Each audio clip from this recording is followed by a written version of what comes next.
Gente de todo el mundo que se congrega en el avivamiento de la calle Broadway. Esto es River, esto está pasando aquí, en algún rincón de Anaheim, California. Hagan así, saluden a todo el mundo así, a todo el mundo que nos está mirando de otras partes. Mirá qué lindo que se ve. Y alguno que se escapó dice, ¿mira dónde está? Alguno que no quiso pagar en su país te agarra acá el Hacienda. Gracias por estar, por ser tan fieles, como digo siempre. Gran fiesta estamos teniendo, le cuento a los que están del otro lado de la pantalla, una gran fiesta que comenzó hace poquito más de una hora. Y nosotros ahora nos conectamos para compartir lo que creo Dios ha puesto en mi corazón. Antes te quiero contar que River Misiones nunca se ha detenido, mucho menos durante la pandemia, y hemos enviado ayuda a gran parte del mundo. Se lo estaba contando recién a la congregación local. Una de las ayudas que hemos enviado, pero sistemáticamente, todos los meses, durante ya casi 3 años y algo, es India, la querida India, la golpeada India. Van a ver ustedes imágenes ahora que nuestra ayuda ha llegado a estos chiquitos de un lugar llamado Chinadavan. Chinadavan es en la ciudad de Palsa, en el estado de Andhra Pradesh. El estado de Andhra Pradesh están estos chiquititos donde no tenían para comer, comían a veces literalmente día por medio. Y entonces estos chiquititos que vienen en un orfanato, más otros que llegan a comer diariamente, lo están haciendo ahora porque nosotros los apoyamos. Y apoyamos también la construcción de la escuela. Ellos no tenían escuela. Ustedes saben que es un país con mucha pobreza. Creo que esa pobreza tiene mucho que ver también con la religión, con las creencias. Entonces nosotros hablamos de un Dios que prospera, que bendice. Todo esto nosotros lo hemos solventado desde aquí. Ellos no podrían nunca jamás construir los ladrillos. La escuela no tenían sitio para reunirse, para educarse, y nosotros enviamos todos los meses y ellos nos envían los reportes. A veces dicen, perdón, que las fotos no tienen la calidad. Pero nosotros le decimos, no importa, queremos que nuestra iglesia sepa que mientras que aquí das tu pequeña semillita en Anaheim o desde cualquier parte del mundo, nosotros alimentamos a esta familia. Es una zona, ojo, que ser cristiano no es fácil, ¿eh? Ahí están nuestras bolsas. Como verán, no se puede hacer esas bolsas bonitas, azules, que digan River, como lo hacemos en el resto de las naciones, porque aquí no hay tiempo de nada. Cada centavo vale para transformarse en arroz, en comida, en frijoles, en lo que sea. Y estamos muy felices de enviar, y ellos ni te cuento. Continuamente nos mandan saludos, nos dicen estamos felices, nadie se acuerda de nosotros. Y siempre está eso, que cómo es que nosotros, en teoría, tenemos otro Dios y sin embargo los ayudamos, los bendecimos. Tenemos al único Dios, al Dios que bendice, al Dios que prospera, al Dios que no falla, y es un placer ayudar. Y después, ya viene el mensaje, tenemos también con fallas de origen, pero lo vale por el valor histórico que tiene esto. 1 minuto donde no vamos a entender mucho, porque están hablando en su idioma, pero lo que nos dicen es muchas gracias River, y nos mandan saludos los chiquititos, los enanos, fíjense.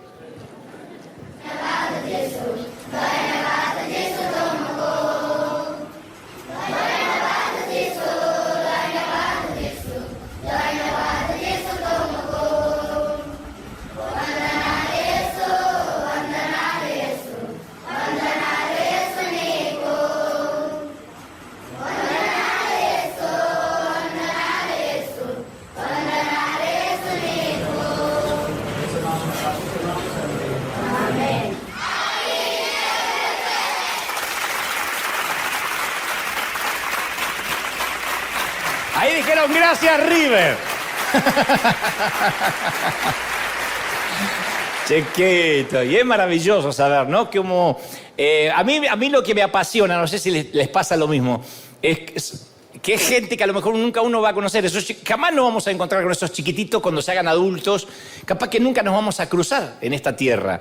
Pero algún día, yo sé, si hay una fila de agradecimientos en los cielos, si hay un momento en que nos vamos a poder juntar y ahí van a estar los niños de Camboya, los de Somalia, los de Uganda, diciendo gracias, no te conozco, pero mientras que estábamos en la tierra tú me ayudaste a comer, a alimentarme, a que no me faltara nada. Yo pienso que si hay un momento de agradecimiento vamos a sentir el corazón inflado.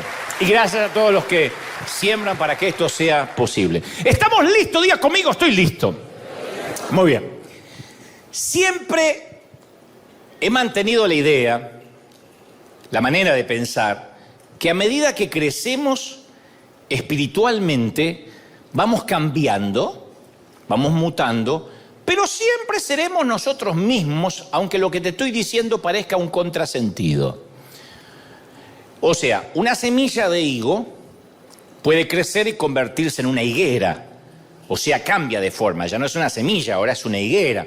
Pero nunca se va a transformar en un rosal. Puede llegar a ser una higuera sana, una higuera atrofiada, pero nunca va a ser un roble, un pino, un nogal, por ejemplo.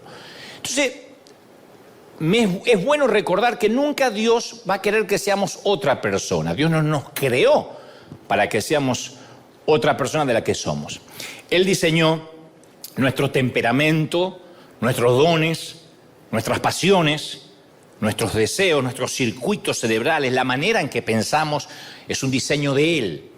Nuestra singularidad es producto del diseño de Dios. Somos singulares, somos distintos. Algunos piensan que si crecen espiritualmente, que si vienen más seguido a la iglesia, se relacionan más con Dios, se van a convertir en alguien distinto, en alguien más. Pero Dios nunca desecha su materia prima. Nunca desecha lo que Él gestó desde el vientre de nuestra madre. Él en todo caso redirige nuestra vida, reorienta, redirecciona nuestra vida, pero no nos cambia en otra persona, no nos mutamos en alguien diferente. Antes de que Pablo, el apóstol Pablo, cuando era Saulo, se encontrara con Jesús, era un fanático, apasionado que perseguía a la gente. Luego se convierte en un fanático apasionado que se sacrifica por la gente. Pero no vemos que cuando el Espíritu Santo llega a su vida se transforma en un pusilánime diferente a lo que era antes. De hecho, me atrevo a decir que Dios lo elige justamente por su pasión, porque era leche hervida el tipo, porque era alguien que no podía tolerar las injusticias y a su modo creía que hacía el bien, hasta tanto Dios lo redirige. Esto va para los padres que tienen un hijo terco, cabeza dura, y dice, ¿habrá salido algún abuelo de por ahí, algún nativo de hace varias generaciones atrás? Y están pensando seriamente si le salió fallado. Por el carácter, dice, qué carácter putrefacto que tiene, porque los padres somos así, no nos vemos reflejados. Lo más probable es que cuando llegue a ser adulto, ese hijo que hoy es cabeza dura, que es terco, tenga formidables capacidades de liderazgo.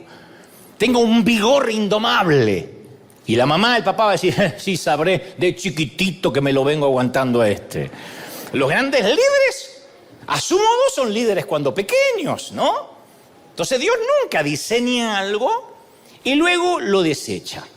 El Salmo 103 dice, reconozcan que el Señor es Dios y nos hizo y somos suyos. ¿Cuántos sentimos que somos del Señor?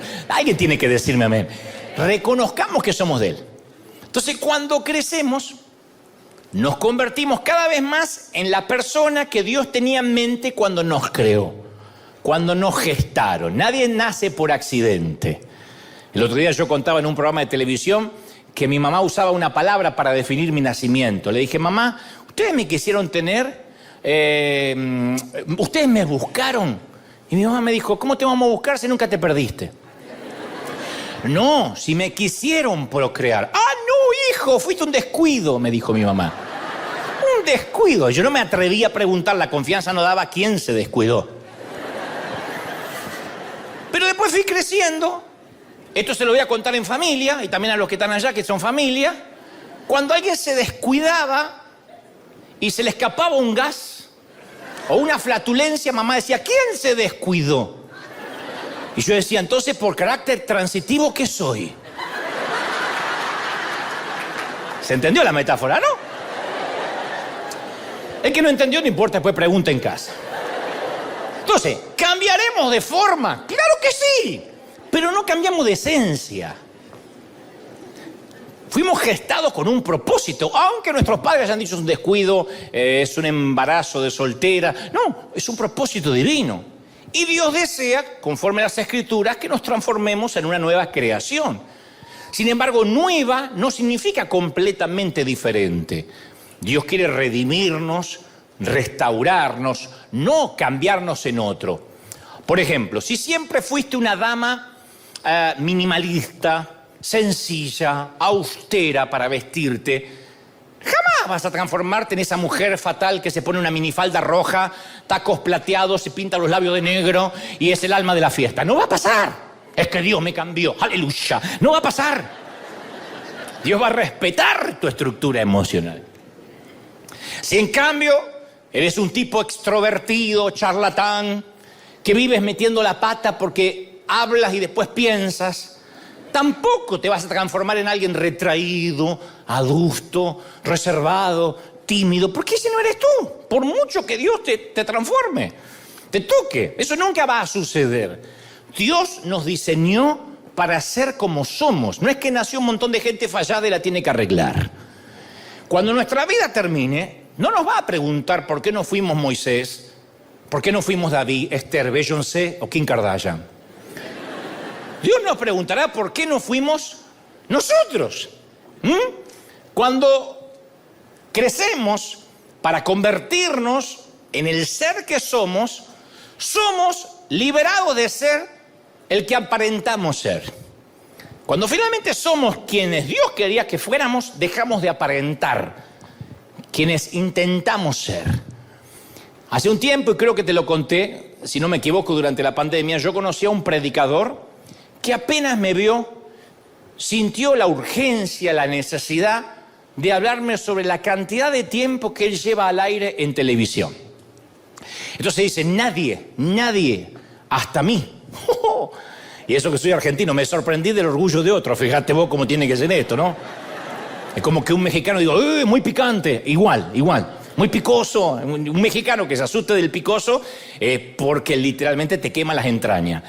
Esto es igual. Para que un argentino se asuste del orgullo de otro, me dice nadie, y este no es argentino, dice nadie ha estado evangelizando tantas olas al aire como yo. A la hora que enciendes está yo iba a decir mi jeta, pero él dijo su cara ahí. Luego me dice, ¿cuántos empleados tienen aquí en River? Y le decimos el número. Y acto seguido dice, yo cuadruplico esa cantidad. ¡Oh! Nadie le estaba preguntando. Era Kiko, pues yo tengo más. Era así, igual. Me preguntó cuán grande era nuestro campus. Y le decimos más o menos, y dice, nosotros superamos eso. Si vienes a mi campo, puedes estar un día entero dándole vueltas y no terminas de recorrerlo. ¡Oh! Se la pasó hablando de la gente que conocía, los seguidores que tenía en las redes, los famosos y millonarios a los cuales él había influenciado con su ministerio, con su vida.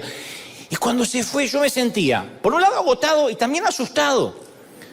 Agotado porque dije, ¿cómo puede ser tan ciego este hombre? Tan inconsciente. Inconsciente de su propia petulancia, de su fatuidad, de tanta inmodestia. ¿Cómo puede estar tan inconsciente? Yo sé que los argentinos estamos inconscientes, que somos perfectos. Pero digo, este tipo estaba más inconsciente que yo. Y me asusté porque tuve un pensamiento horrible. Y ahora sí, en tono serio, dije, si este hombre puede ser tan ciego y no se da cuenta, ¿no tendrá el mismo problema? ¿No tendré en ocasiones la misma ceguera que en el afán de contar cómo Dios nos bendice a veces sentado a una mesa me pongo a hablar de modo obsceno de las bendiciones de Dios lastimando a otros? Entonces, aparentar ser alguien que no somos es un trabajo arduo y nos agota, especialmente si sabemos que estamos proyectando una imagen que no es real. En cambio, ¿cómo los seres humanos reaccionamos cuando vemos a alguien auténtico?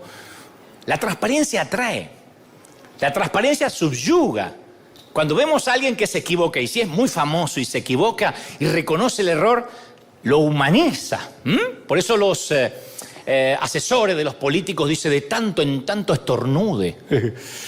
Remánguese la camisa, arremánguese la camisa, haga un gesto de pueblo. Y algunos lo intentan, pero sabemos que están actuando. Pero cuando vemos a alguien transparente de verdad, nos ponemos bien porque empatiza con nosotros. Decimos, mira, es humano.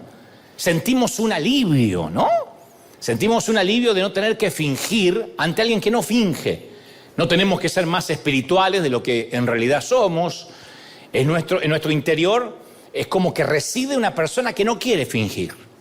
Por eso llegamos a casa y decimos, ay, por fin, y nos sacamos los zapatos. Y como digo siempre, esos dedos escapan a la libertad. Un dedo para allá, otro dedo para allá, otro dedo para allá. ¡Ah! Hacen los dedos, ¿no? Los tuviste así toda la mañana, pero ese no es tu pie. Tu pie está diciendo, liberen a Willy, ya, libérenlo. Y nunca tenemos que fingir con Dios. Porque a Dios le agrada el quebranto genuino, más que la espiritualidad fingida. ¿Es así, sí o no? Mucho más. Por eso siempre enfatizo que la comparación mata el verdadero crecimiento espiritual. ¿Cuántas veces hemos escuchado a hombres de Dios, a hombres piadosos o mujeres piadosas, decir que están ungidos porque pagaron un precio de estar a sola con Dios durante largas horas o tuvieron ayunos intensos? Y a nosotros nos gustaría pagar ese mismo precio. Pero la vida cotidiana, como digo siempre, no nos da tregua. No nos permite el armisticio de decir, bueno, voy a parar de ser papá o mamá durante una semana para irme a un monte a orar. De manera que evaluamos nuestra espiritualidad por comparación y vivimos bajo un manto de culpa. No podemos ser como ese, no podemos ser como aquella. Y sentimos, pero me tocó ser carnal. ¿Cuándo Dios me va a transformar en alguien diferente? Cuando el joven David se estaba preparando para la batalla contra Goliat, el rey Saúl se presentó para ayudarle. Pero cometió el error que todos cometemos en otras batallas de la vida. Pensó que lo que era útil para él le iba a servir a David. De manera que el rey Saúl dijo que la Biblia dice que era tan alto que apenas le llegaban los hombres al hombro. Era altísimo Saúl. Vistió a David con su propia armadura, lo coronó con su yelmo y lo armó con su espada. Y la Biblia dice que David intentó caminar, pero le era imposible. Claro, Saúl era talla 56 XL y David usaba 36 small. Saúl era un guerrero, David era un pastor. Saúl era un hombre, David era un adolescente. Para bien o para mal, David era pastor. Y David tenía que tomar una decisión. David, con una honda, era un enemigo mortal. Con una armadura era una mala copia de Saúl. Y él decidió que no era Saúl, decidió que iba a ser David. Lo que ayudaría a Saúl iba a estorbar a David. Y afortunadamente David tenía el suficiente tino, conciencia de sí mismo, para ponerle nombre al problema. Dijo, no puedo andar con esto. Yo no estoy entrenado para andar con esta armadura. Así que David desechó el equipo del rey, que lo iba a ayudar a Saúl, pero no lo iba a ayudar a él. Tomó una honda, algunas piedras, unos pies ágiles y dijo, es todo lo que necesito. Y Saúl envió al muchacho con la mejor ayuda que pudo haberle dado. Le dijo, anda pues y que el Señor te acompañe. Que Dios esté contigo. ¿Cuántas veces en la vida tratamos de cargar y manipular armas y armaduras ajenas que le ayudaron a otros, pero que no te va a ayudar a ti? Escuchamos que alguien ora 1 hora antes de arrancar el día. Hay gente que dice, yo ni pis hago a la mañana. Ni siquiera orino, me tiro de rodillas apenas me levanto a la mañana. Y claro, y capaz que tu estructura emocional es andar como zombie así hasta las 11 de la mañana. Y no puedes orar. Y escuchas que alguien estudia, sirve o ayuna. Y nos sentimos culpables porque no podemos hacer lo mismo. Y nos frustramos porque lo que funciona para el otro puede ser inútil para nosotros.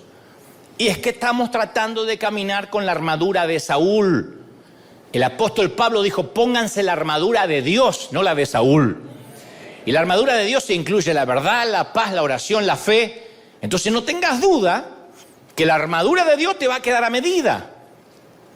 Dios sabía lo que Saúl necesitaba y también sabía lo que necesitaba David. Y sabe lo que tú necesitas para la vida. ¿Estamos de acuerdo, sí o no? Efesios 2:10 dice, porque hechura suya somos, creados en Cristo Jesús para buenas obras, las cuales Dios dispuso de antemano a fin de que la pongamos en práctica. Entonces la Biblia no dice que somos un aparato electrodoméstico hecho en serie, sino que somos manufactura de Dios. Somos su hechura, una obra maestra. Yo sé que estás mirando al lado de ciencia, de verdad es una obra maestra, esto es todo lo que puedo hacer, pero es eso. Los electrodomésticos se fabrican en forma masiva. Las obras maestras se hacen artesanalmente. No hay un Rembrandt, un Van Gogh que se haga en serie.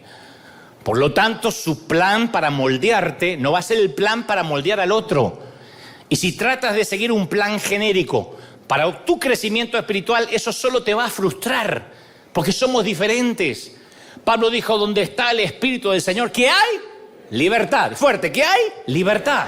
Entonces es hora, hoy, para arrancar, esto te lo voy a regalar por la misma ofrenda, para arrancar es hora que dejes de caminar con la armadura de Saúl. Es tiempo de ser libre. Y ahora sí te lo voy a pedir, díselo al que está a la derecha y a la izquierda, sé libre, sé libre. Dile, cabezón, no camines con la armadura ajena. En casa también.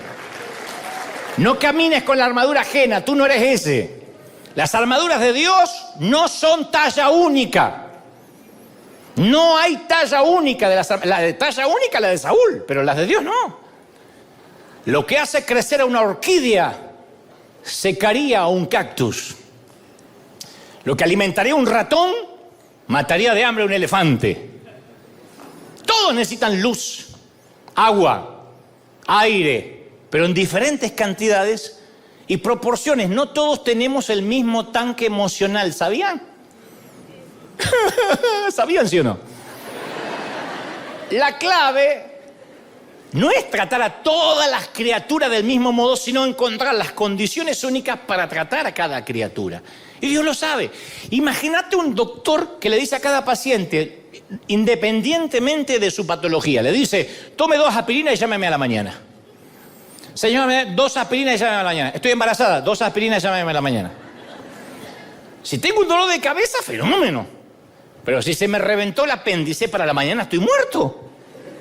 Entonces, imagina una tienda que solo venda una clase de pantalón o de camisa de un solo color, de un solo estilo, de una sola tela, de un solo tamaño.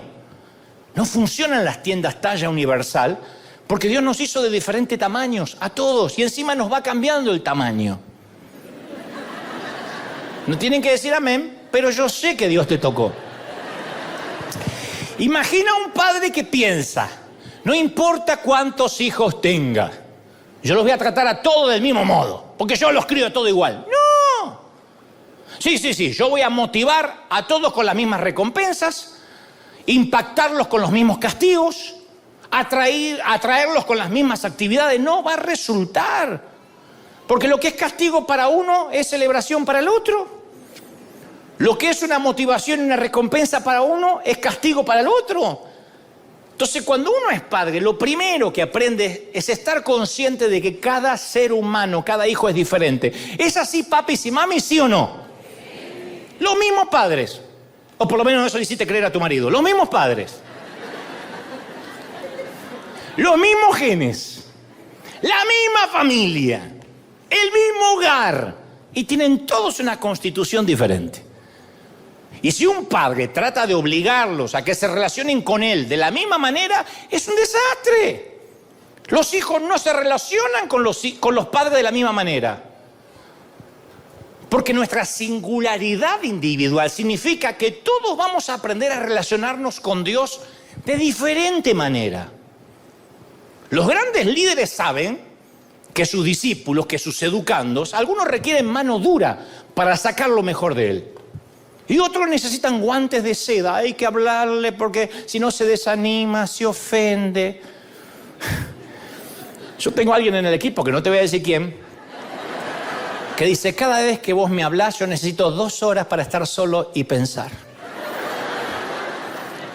Digo, pero es que, ¿qué te digo? No sé, pero me hablas muy duro y yo necesito 2 horas. 2 horas en silencio mirando la pared porque está ofendida. Yo no entiendo. Los mejores vendedores cultivan un radar de qué clientes quieren más conversación. Hay clientes que les gusta comprar y que le den conversación. Hay otros como yo que quieren espacio. ¿Lo puedo ayudar? Yo llamé a los bomberos, al 911, dije algo. Déjame que estoy eligiendo. A mí no me gusta que me hablen cuando estoy eligiendo. No es que sea mala onda, porque yo sé que me están mirando. No. Si tiene una tienda y voy a comprar, no me hable, voy a la tienda. Pero hay gente que le gusta hablar. Es más, no compra, habla. Después de hacerle bajar todos los zapatos al vendedor, le dice, bueno, en todo caso paso. Y se va. Y los hombres compramos algo, aunque sea para que el muchacho no se sienta mal. Aunque tiremos el zapato después. Los jefes eficaces, los terapistas, los maestros, los políticos, dominan el arte de leer las diferencias humanas. Porque somos una plétora, somos distintos. No solo eso, sino que nuestras vidas son mucho más ricas gracias a la diversidad de la gente. Yo tengo amigos cuya alegría más grande es que los invite a comer un asado con vino Malbec argentino. Y pueden pasarse todo el día, no con el vino, sino con el asado. Y tengo otros con los cuales hemos peleado juntos contra dobles de riesgo en una obra teatral. Entonces mis amigos están presentes conmigo en diferentes maneras, ven lados diferentes de mí y me alegro que lo hagan. Así que, ¿por qué pensamos que Dios no sabe cómo somos? Él nos hizo y Él nos ha hecho absurdamente diferentes los unos de los otros. Te doy permiso para que mires así. Mirá lo absurdo que es Dios y lo distinto que nos hay. Mira, pegue una mirada y diga, mira, tan distinto. Acá tenemos pensadores y sentidores. Los que te abrazan y te invaden el espacio personal que no les gusta a los gringos. Y los ermitaños que no les gusta que se acerquen. Tenemos gente que son liebres y tenemos tortugas. ¿Sí? Y el Señor, dice Salmo 100, los hizo a todos ellos. Pero en las iglesias tenemos la tendencia a predicar en estilo talla única. A que el crecimiento espiritual sea siempre talla única. Apenas publiqué este título en las redes, me atacaron un montón. Es que el evangelio es talla única, basta, Dante, de mandar gente al infierno. Es como que se ponían locos los que venden talla única. Pero es como que el médico recete la misma medicina para un sarpullido o una neumonía. Y creemos que hay que recetar los mismos métodos genéricos. No. ¿Y pero por qué? Y porque es práctico, porque es fácil llevar la cuenta de cómo van, porque es genérico, pero somos diferentes. Y hay una enorme libertad cuando descubrimos cuál va a ser el trato individual que Dios tenga para con nosotros. ¿Queremos un trato individual, sí o no? Porque entonces nos relacionamos con Dios de la manera en que fuimos creados por Dios. Dios sabe lo que cada uno de nosotros necesita, Dios sabe. Él llevó a Abraham a dar un paseo. Hizo que Elías tomara una siesta, que Josué diera una vuelta, le propinó una reprimenda a Adán, le dio a Moisés 40 años de caminata, a David un arpa, a Pablo una pluma y un rollo, luchó con Jacob, discutió con Job, le susurró a Elías, le advirtió a Caín, consoló a Agar, le dio a Aarón un altar, a María una canción, a Gedeón un vellón, a Pedro un nombre nuevo, a Eliseo un manto. Jesús fue severo con el joven rico, tierno con la mujer sorprendida en adulterio, paciente con los discípulos, irónico con los escribas, gentil con los niños, piadoso con el ladrón, miró de lejos a la suegra. Eso hizo el Señor. Dios nunca hará crecer a la gente del mismo modo. ¿Cuántos creen esto y celebran esto maravilloso? Dios es un artesano, no un fabricante. Dios ha existido desde la eternidad, pero nunca ha tenido una relación contigo antes. Entonces Él quiere tener una relación nueva contigo. El problema es que mucha gente escucha a alguien que se considera experto, por ejemplo, el pastor de la iglesia, y piensa, Dios va a hacer lo mismo conmigo que hizo con él. Y cuando no funciona, ¿por qué? Porque somos una persona diferente. Nos sentimos incapaces, poco espirituales, culpables, nos damos por vencidos. Entonces, ¿qué necesitamos? Yo te voy a decir lo que necesitamos hoy. investigación arqueológica propia. Excavar, a ver qué encontramos acá. Para aprender cómo Dios quiere comunicarse con nosotros y cómo nos vamos a comunicar con Él. El crecimiento espiritual es artesanal, no se produce en serie. Dios no bendice un grupo de gente, Dios bendice gente singular. Dios no tiene una talla universal para todos. ¿Por qué? Porque aprendemos de distintas formas, luchamos todos con pecados diferentes, nos relacionamos con Dios de maneras diversas. Cuando Jesús oró por sus discípulos, no dijo que tengan todos prácticas devocionales idénticas. Dijo, Padre, que ellos sean uno contigo. Entonces, tratar de crecer espiritualmente sin tener en cuenta quién eres es como intentar criar a los hijos en una línea de montaje, todos iguales. Necesitamos conocer nuestro temperamento, nuestro estilo de aprendizaje, nuestros circuitos espirituales, nuestros pecados distintivos, la temporada que estamos viviendo en la vida. Primero, cuando hablamos de temperamento, yo sé que se ha escrito mucho, pero básicamente es si somos introvertidos o extrovertidos. Si preferimos información o nos llevamos por la intuición. Si somos pensadores o todo lo pasamos por los sentimientos y las emociones. Si nos gustan las cosas ordenadas o tu vida es desmadrosa. Como está tu casa y tu closet y tu cajón de calzones, así está el corazón. Porque hay gente que... Y así vive. Yo quisiera ver el cajón de ropa interior para saber cómo está el corazón. Y eso que algunos buscan en el canasto de la ropa sucia. Este aguanta. Si se ríen nerviosos, porque alguien lo hace.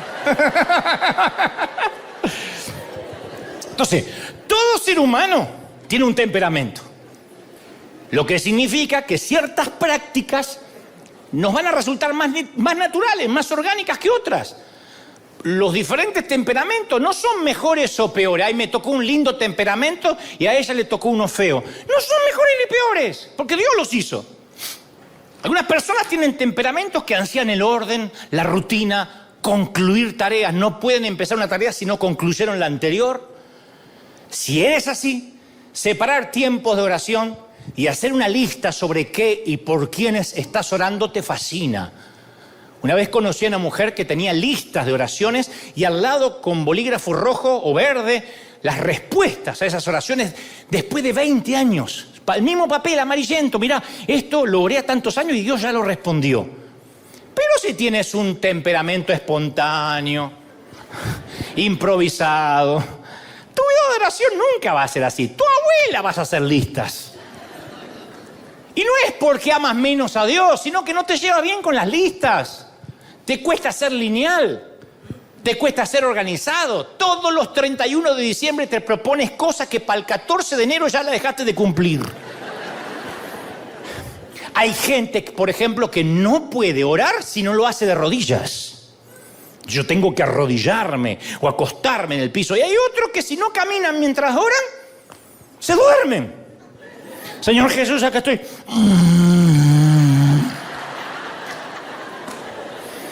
¿Por qué tienen que caminar? Y cada uno también tiene que conocer cuál es su estilo de aprendizaje, porque de eso va a depender el crecimiento.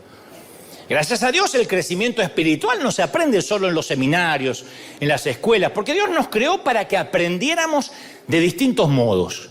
Hay gente consagrada a Dios, pero que detesta leer, no le gusta leer. Y se acostumbró a mirar por el celular los títulos así nomás, pero no le gusta leer. ¿Sabe quién es el nuevo presidente? Porque leyó un título. No lee. Ama a Dios. Quiere crecer, pero aprende escuchando. Se instruye a través de conversaciones, de mensajes, de audios. Otros aprenden haciendo, enseñando. Hay gente que para tratar de ensamblar algo, lee las instrucciones 7 veces antes de poner la clavija A en la ranura B. Yo los veo, son los que cuando suben al avión no se pueden aprender que dice 17B el asiento. Están.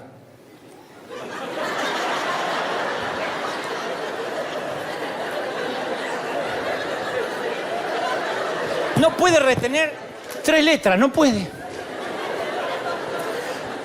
Yo creo que tiene miedo que le cambie. Me cambió. Oh, estoy el primero A.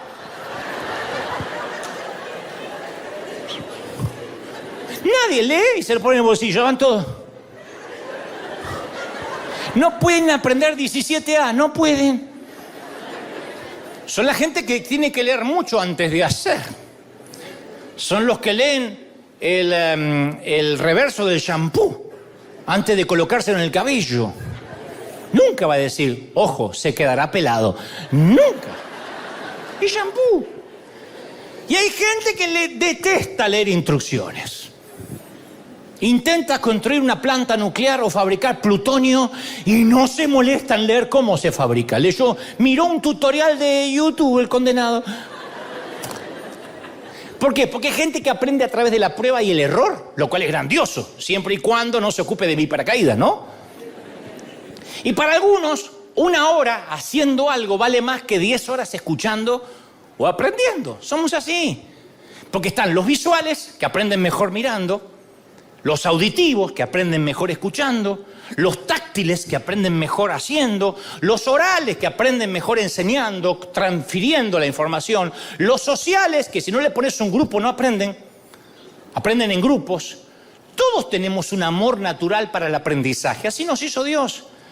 Pero hay un estilo natural para aprender, tenemos que identificarlo en nuestros hijos, de hecho. Hay hijos que van a estudiar sistemáticamente, y hay otros que necesitan escuchar dibujos. Entonces, si alguien lee la Biblia más que tú, no significa que necesariamente ame a Dios más que tú. Solamente que le gusta leer más. No obstante, si eres de los intelectuales, sientes que te acercas más a Dios cuando aprendes de Él. Hay gente que le encanta aprender. Si es así, te encanta leer la Biblia. La palabra teología, cuando digo teología, ejerce lo mismo en ti que si te dijera delgados cortes de lomo de cerdo marinados en achiote, vinagre, ajo, cebolla, salsa verde, chile seco, tomillo, orégano, tacos al pastor.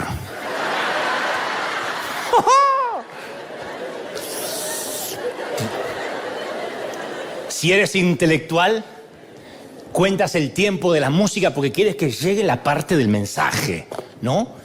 Te importa el mensaje hasta que empiece el mensaje. Cuando te enfrentas con una crisis, eres analítico. Quieres solucionar el problema. Entonces Moisés dijo en el mandamiento de la ley central, dijo, ama a Dios con todo tu corazón, con toda tu alma y con todas tus fuerzas.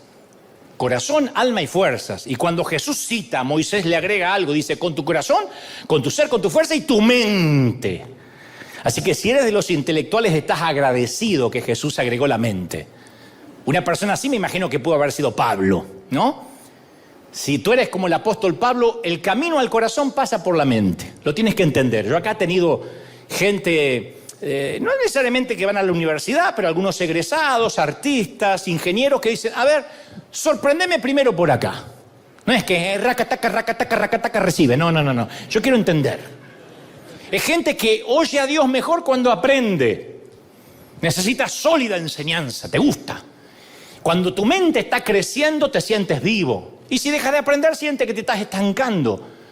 El peligro, ¿hay un peligro de ser así? Sí, ser todo cabeza y nada corazón. El peligro es ser un condenador de los que no son como tú. Es muy difícil tener razón y no lastimar a nadie con eso. Una de las cosas más asombrosas de Jesús, que tenía razón y nunca le hizo daño a nadie con su superioridad mental. Ojo, porque los que son muy cabezones, tú no tienes la santa doctrina y condenamos al otro. El conocimiento envanece, el amor edifica, escribió Pablo. Y vaya, caramba, que podía decirlo con propiedad porque él tenía conocimiento. Así que hay acá de los que dicen, yo soy intelectual. Capaz que no eres intelectual, eres más relacional. Esa declaración de Jesús, que donde están 2 o 3 reunidos en su nombre, Él está en medio, te encanta. Te encanta gente, eres adicto a estar con gente. Te encanta la gente. Mínimo tienes 30 grupos de WhatsApp. Algunos ni saben por qué te incluyeron, pero ahí estás hablando de salvemos a las ballenas empetroladas de Caleta Olivia y no te importa, pero ahí estás. Te sientes culpable cuando alguien te dice, me fui a solas con Dios.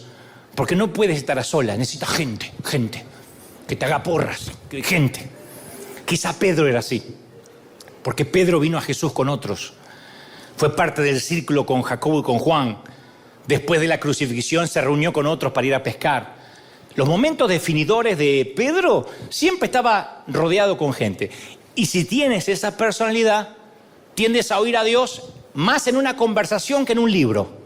Ay, me quedé hablando con la hermana Florinda, cómo me bendijo lo que me dijo. ¿Te gusta? Ahora, todos tenemos un poquito de todo, pero esto es a ver quién tiene más. Y si eres el que te gusta la gente, tiene peligros, también tiene peligro. Porque puedes llegar a depender de otros. Te transformas en un camaleón espiritual que te adaptas a todo el mundo y siempre te gusta agradar a todos. Entonces estar a solas con Dios te va a exigir un esfuerzo enorme. No te gusta la soledad. Puede que no seas ni intelectual, ni relacional, pero que eres activista, necesitas servir, tienes hormigas en el cuerpo. Y te gusta servir. Ese comentario de Jesús que por cuanto lo hicieron por mis pequeñitos, por mí lo hicieron, te llega a las vísceras. Si eres así, te sientes incómodo en un escenario en donde no tienes un papel para desempeñar. Pero si puedes hacer algo, arreglar sillas, servir café, sientes como que Dios se deleita en tu persona. Y conste que no te estoy diciendo, digan amén, levanten la mano, cada uno sabrá. Los que tienen la personalidad de servir, activistas, si no sirven, se sienten alejados de Dios. Un peligro para estas personas es la tentación de pensar que Dios los ama solo cuando sirven. Entonces se dejan atrapar en ser servidores y se olvidan que son hijos de Dios. Son quienes más sufrieron durante la pandemia. Les cerraron las iglesias y se quedaron como los pececitos fuera del agua. Porque no podían servir. No se sentían amados. Y otro peligro es la tentación de juzgar y resentirse contra quienes no sirven como tú. Pero ¿cómo puede ser que esa venga y siente el trasero ahí y no haga nada y yo sea la única que sirva? Siempre te puede agarrar el complejo de lo que le sucedió a María y Marta, ¿no? Que tú digas, pero Señor, yo soy la que tengo que trabajar, la que tengo que fregar y mira esta. No todos quieren servir. A algunos le encanta sentar una nalga, la otra y recibir. Puede que no seas ni intelectual, ni relacional, ni activista, pero creces cuando adoras. Te encanta cuando el salmista dice, yo me alegré con los que me decían, a la casa del Señor iremos. Un clásico ejemplo está en el Salmo 73.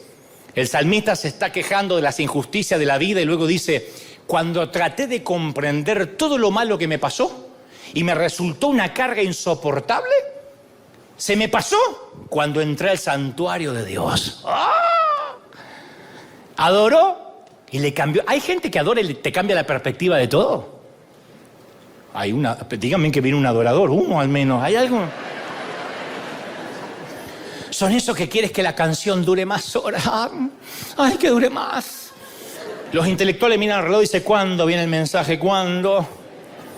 Vos estás gritando por dentro, ay, por favor, unas 100 veces más cantemos, unas 100 veces más.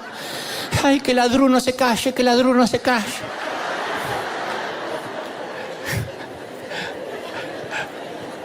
Y los demás están, me quiero sentar, ay, yo.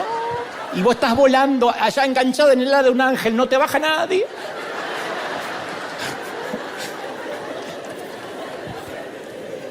El rey David tenía esa personalidad, creo. Compuso salmos, prosas, poesías para exaltar a Dios. Y se nos dice que danzó delante de Dios tan exuberantemente que un día se quedó hasta en calzones en el proceso. Así que, adorador, prepárate si realmente vas a adorar. No creo que lo quieras hacer si eres conservador. Pero estoy seguro que convertiste tu coche en un santuario rodante. Y que todo el mundo te ve. Los chinitos te miran así cuando adoras en las luces de los semáforos porque cantas a los gritos. Un peligro para esto, también hay un peligro. Juzgar a los que no son tan expresivos como tú. Algunos vienen de tradiciones que levantar un dedo, una mano, ay, les cuesta horrores. No todo el mundo baila. Algunos somos hijos de alemanes. No todo el mundo baila. Algunos vienen, ¿viste lo que es acá nuestro Nando? Es chiquito porque se fue gastando, era alto de tanto de tanto bailar. Yo no sé, acá abajo está como desconectado. No, de verdad. Yo todavía no me animé a tocarlo, pero está desconectado porque es como que abajo se le mueve solo así. Pero es una cosa y se le mueve, ahorra azúcar. Y viste que el traserito se le hace así. Y es un genio. Ahora, poné a otro a hacer esto. ¿Qué pasó? Peligros de esto. Y hay que cuidarse de la espiritualidad emocional. Porque hay gente que le encanta gritar.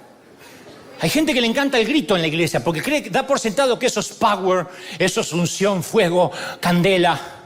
¡Aleluya, alaba! Dios no es sordo. Entonces el ruido, la música puede ser un gran don para la adoración porque afecta a nuestros sentimientos. ¿Qué va?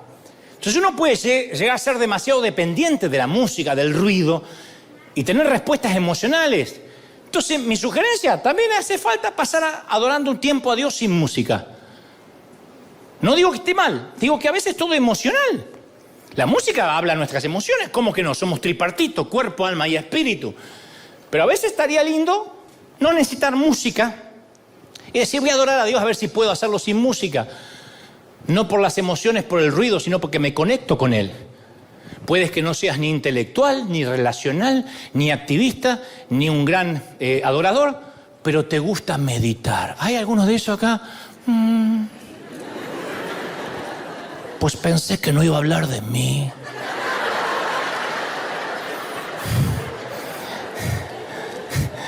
Es muy posible que cuando eras niño te decían, ¡sal a jugar con otros niños!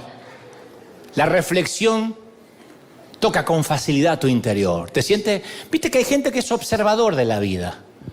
¿Qué pasa cuando a un individuo le gusta meditar y se encuentra con otro individuo relacional, extrovertido? Se casan. Por ese viejo mito que los polos opuestos se atraen y se sacan de quicio el uno al otro. Por eso alguien dijo por ahí que todo lo que te atrae de una persona es justamente aquello por lo cual te divorcias más tarde. Porque no lo aguantas más. Al principio te fascina el Che Guevara y después le quieres afeitar la barba. ¡Basta!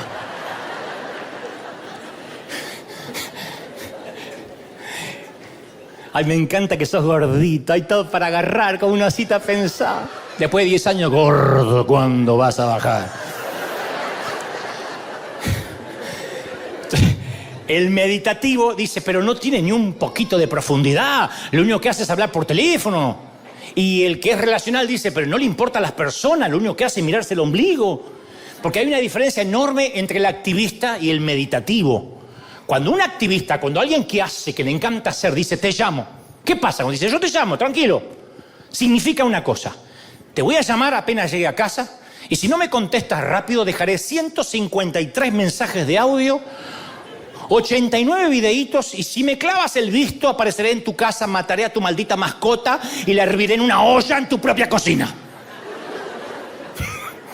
Ese es el que dice, te llamo, el activista. Cuando el meditativo te dice, te llamo ahorita, significa, antes que me muera, quizá te llame. Por eso uno tiene que aceptar la manera singular que Dios nos hizo. Y en lugar de seguir el método producción en masa, así somos todos, necesitamos encontrar las maneras orgánicas de relacionarnos con Dios. Abrazar como Dios nos hizo significa resistir la tentación de envidiar la personalidad de otro. Por ejemplo, si eres un adorador o alguien que te gusta meditar, a veces vas a envidiar el perfil alto de alguien que sirve y que se lleva el reconocimiento de todos. Porque los que sirven visiblemente a lo mejor reciben más aplausos. Pero cuando honramos nuestra manera de ser, estamos honrando a Dios por hacernos de esa manera. ¿Me están siguiendo, sí o no? En contraste, hay que cuidarse de la tentación de juzgar la personalidad ajena. Estábamos todos alabando y el tipo estaba sentado, no se le movía un músculo. Yo soy siempre digo que soy una mala audiencia. Cuando yo voy a escuchar a alguien y me interesa el predicador y le estoy, vamos a decirlo de una manera espiritual, robando ideas para la gloria de Dios.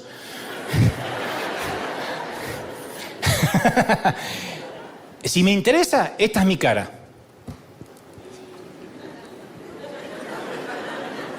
Y estoy anotando, estoy grabando. El que me ve dice, no lo está disfrutando, está estreñido de vientre, está aguantando gases.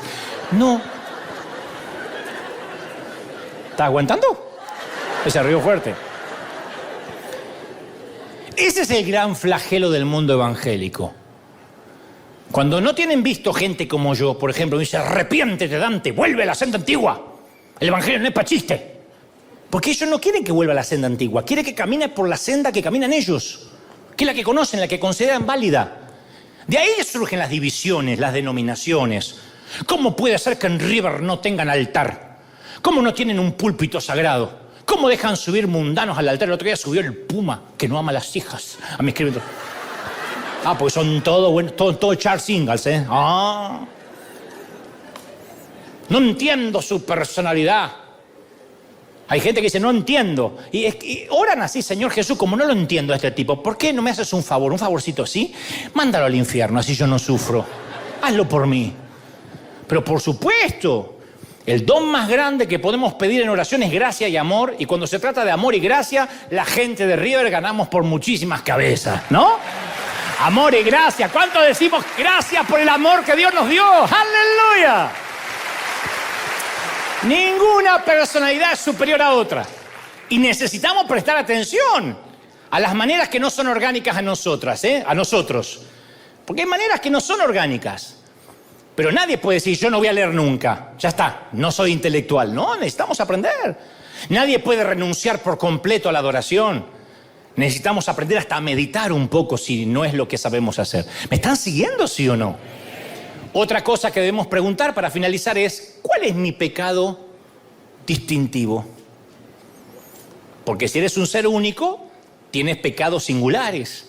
Nadie peca como tú. Dile que está a la derecha, nadie peca como tú, nadie.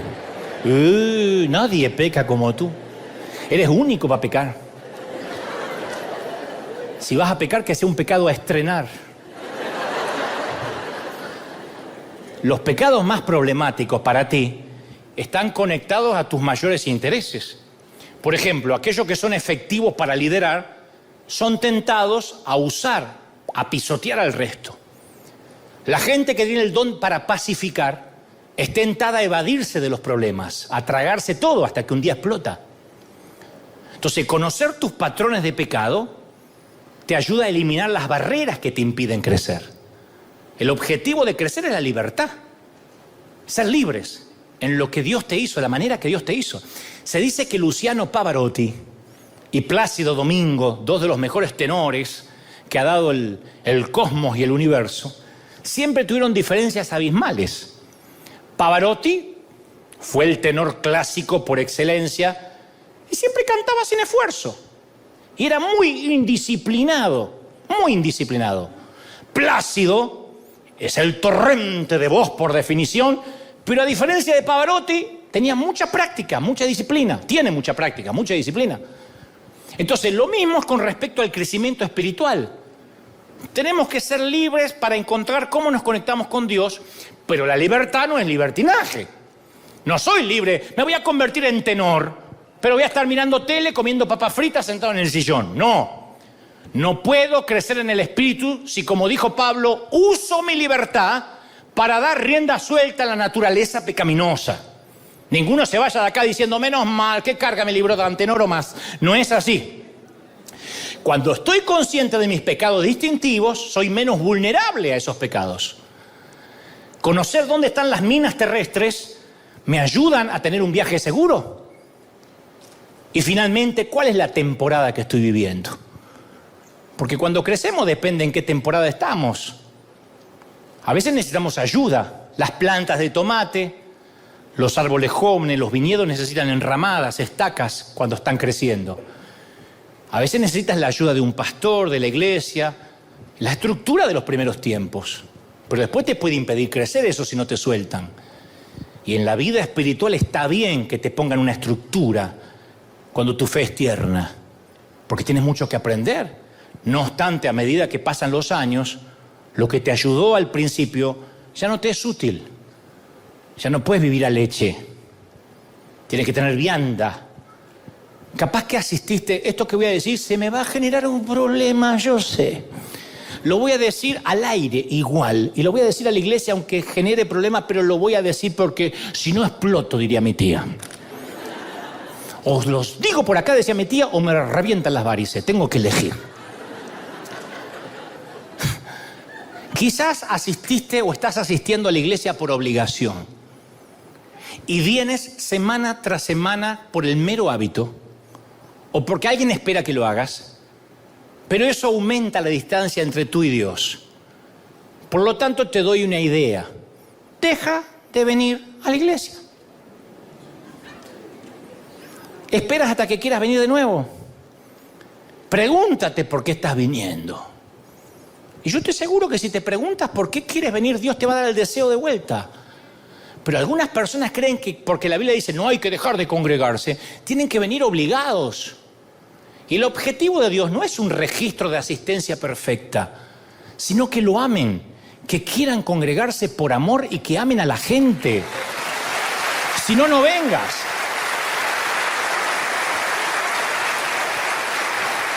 Si no, no vengas. Me van a matar los pastores. Están diciendo que la gente no se congrega. No, ¿para qué te sirve tener uno ahí con cara de preocupado? En el libro de Apocalipsis, Juan dice que un día cada uno recibirá un nombre secreto. Y por la eternidad, él y nosotros lo sabremos.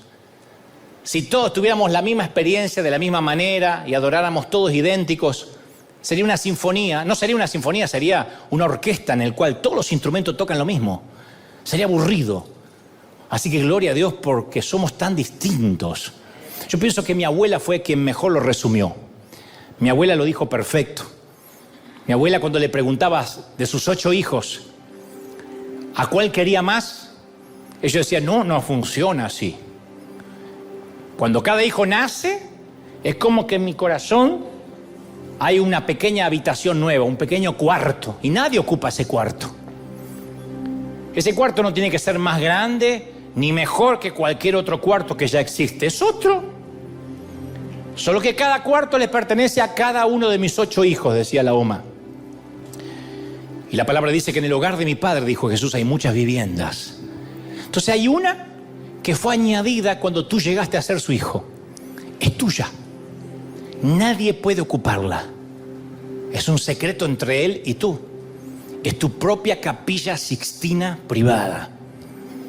Está amueblada por todo momento de intimidad, de asombro, de unión que compartes con el Señor. Y en toda tu jornada divina, nadie puede recorrer tu andar. En todo el coro cósmico, nadie puede emular tu tono al cantar. Porque como dijo el apóstol, somos manufactura de Dios, creados en Cristo Jesús para buenas obras. Por eso yo no le tengo miedo a la palabra artista, porque si soy una escultura, una manufactura suya, soy una creación del mejor artista. No puedo evitar ser artista. Sin embargo, en este mundo de ovejas y apóstoles clonados, decir artista es un insulto. ¿Viste la mayoría de los predicadores? Todos se parecen. Visten igual, hablan igual. La mayoría de los creyentes todos se parecen. Terminan siendo una copia al carbón de alguien más. Renuncian a la exclusividad para integrarse al grupo. Sacrifican las huellas dactilares del alma por una superficialidad o, en el peor de los casos, hipocresía. Entonces hoy yo quiero que celebremos, en nuestro caso, que somos una iglesia compuesta por gente irracional, incoherente, descabellada, extravagante, inadmisibles, neuróticos, inverosímiles, excéntricos. Vamos.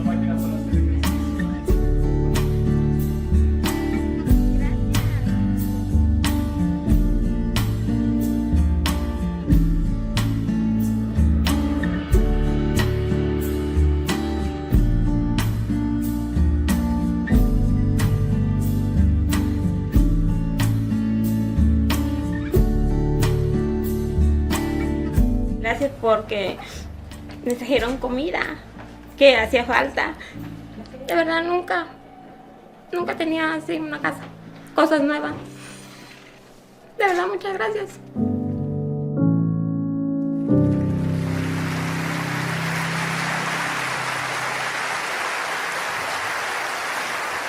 Y el juez, al ver las imágenes, obviamente su hija está de regreso en casa con su mamá y eso es lo que queríamos celebrar el día para todas las mamis, porque es el día de las mamis aquí en los Estados Unidos de América.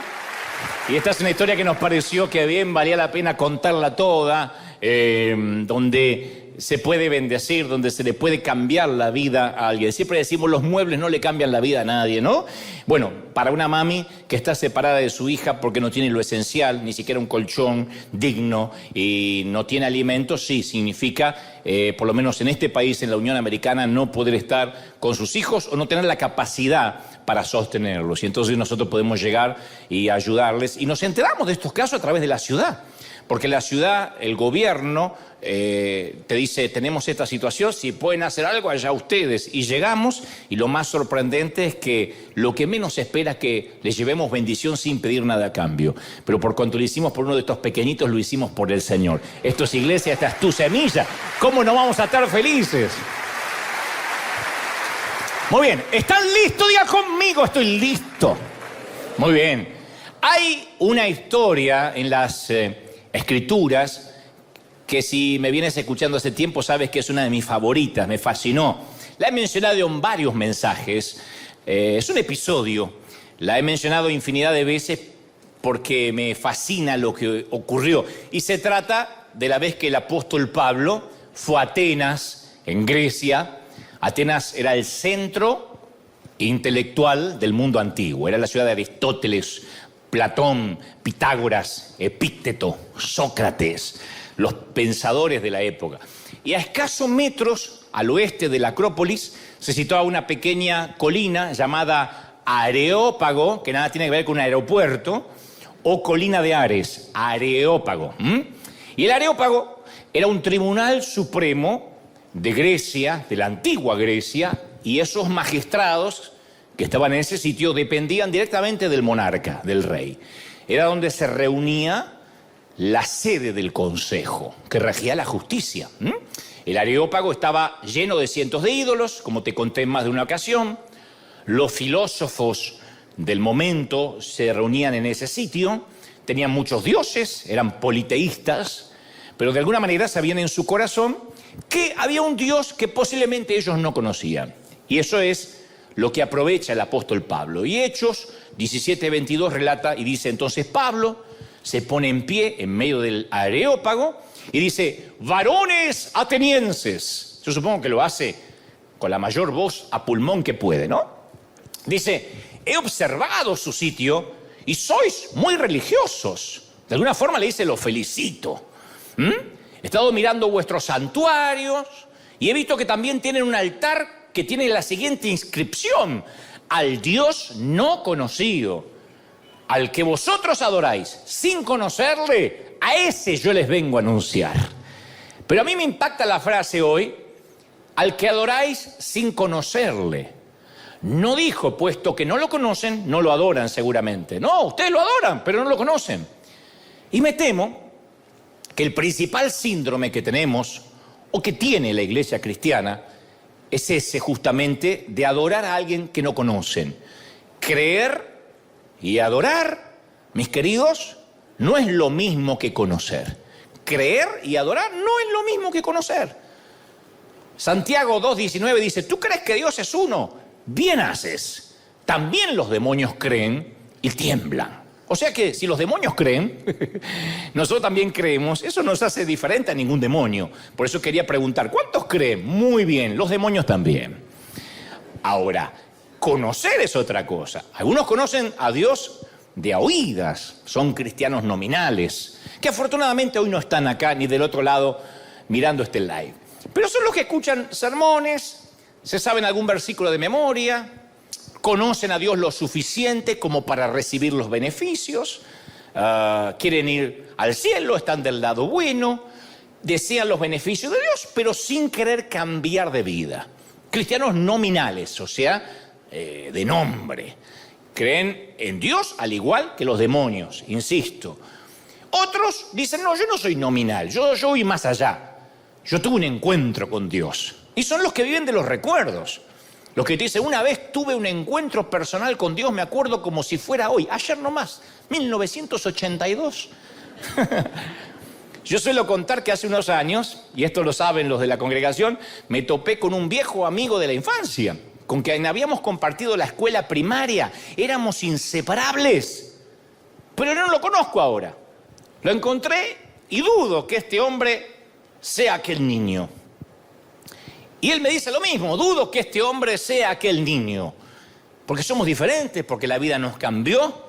Entonces yo no puedo decir, tengo un amigo de la infancia. No, tuve un amigo en la infancia. Si me hubiese conservado en su mismo camino, hubiésemos estado en la misma ruta, quizá hoy seríamos amigos. Hoy no nos conocemos. Entonces no podemos vivir de algo que nos pasó ayer. Y también suelo contar mucho que una vez tuve un encuentro cercano con Leonardo DiCaprio. Viajamos en el mismo avión. Me acuerdo que me subí, ambos íbamos en primera clase y yo veía a las azafatas revolucionadas y yo dije, qué lindo, ya me conocen por el programa de televisión. Y estaban así que todos venían. Y yo no tenía la menor idea que el que estaba al lado mío exactamente, con una gorrita, era Leonardo DiCaprio. Es más, hasta dormí con él. Yo sé que suena feo eso, lo sé. Dante durmió con DiCaprio, era lo que faltaba. Pero, claro, porque cuando nos tocó dormir, yo nunca supe hasta que bajamos que era DiCaprio. Pero si alguien le hubiese dicho a Leo que mi encuentro conmigo, Leo, porque ya somos amigos después de pasar una noche juntos.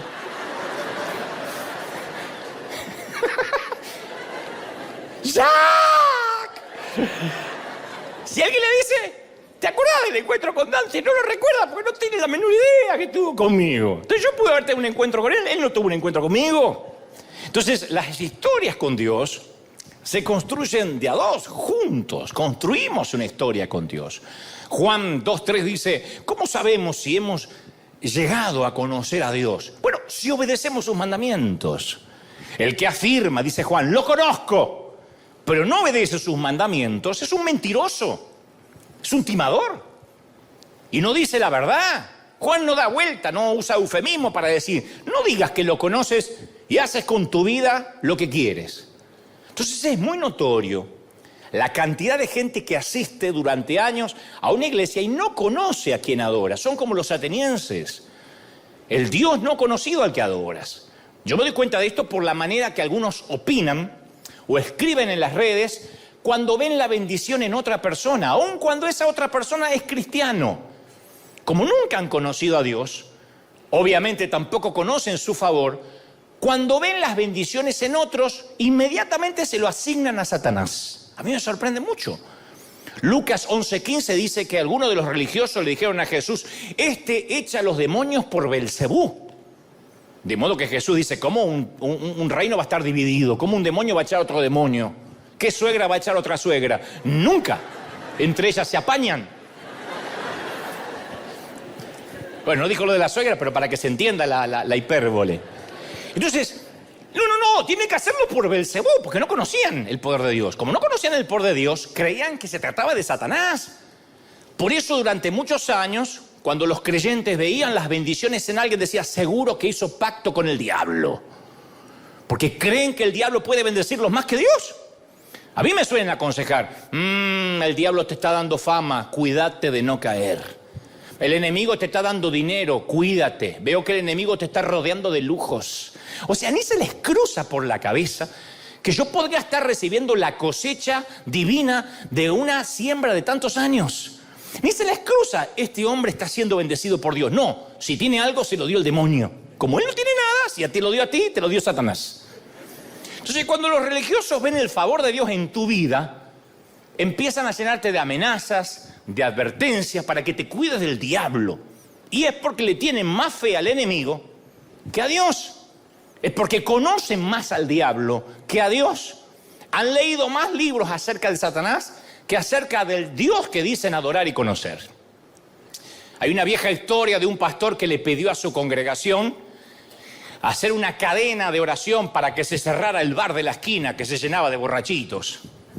Y a la semana, una tormenta eléctrica y un rayo hace ¡pah! E incendia el bar. Y el dueño del bar, al enterarse que habían orado en la iglesia en contra de su bar, presentó una demanda contra la iglesia.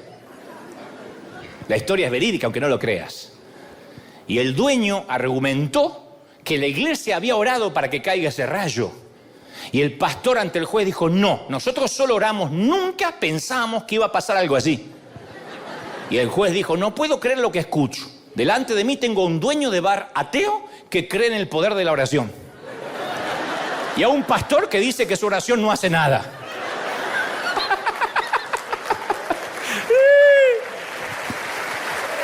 Tenemos que conocer a nuestro Dios. Y cuando conocemos a Dios, conocemos su favor. Yo crecí en un ambiente donde, al igual que los atenienses, durante toda mi infancia y gran parte de mi adolescencia adorábamos a un Dios no conocido. Crecí en una subcultura legalista que daba la idea que teníamos que ocultar los sentimientos, que necesitaban los sentimientos ser revisados antes de expresarlos.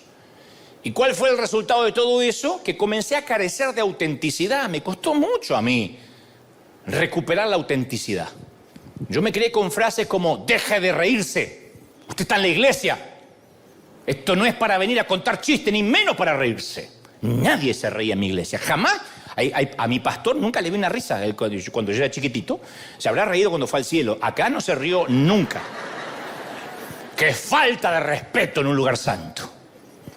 Este no es un lugar para llorar, te decían también. Si no puede controlar sus emociones, vaya al cuarto y serénese. Tráguese esa rabia. No es de Dios sacarla afuera.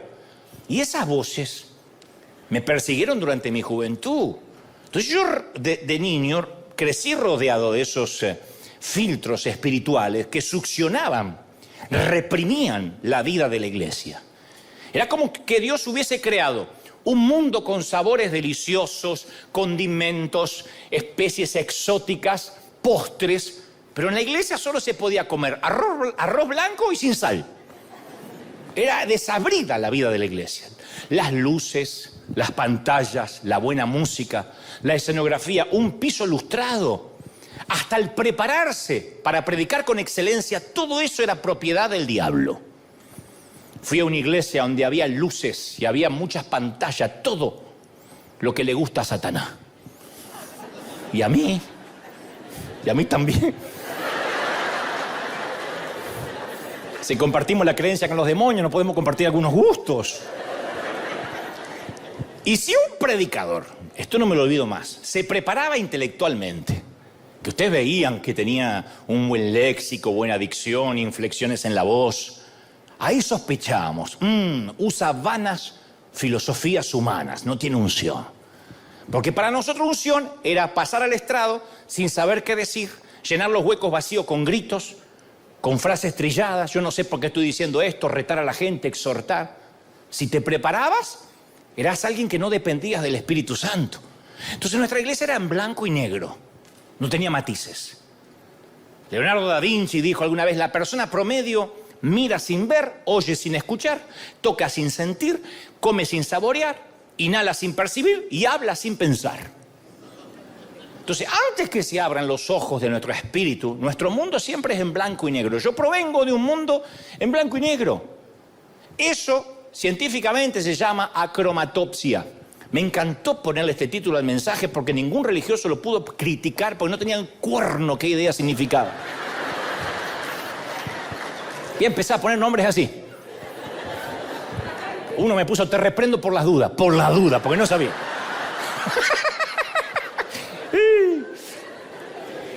La cromatopsia es un fenómeno muy interesante para los genetistas. Es una peculiaridad genética.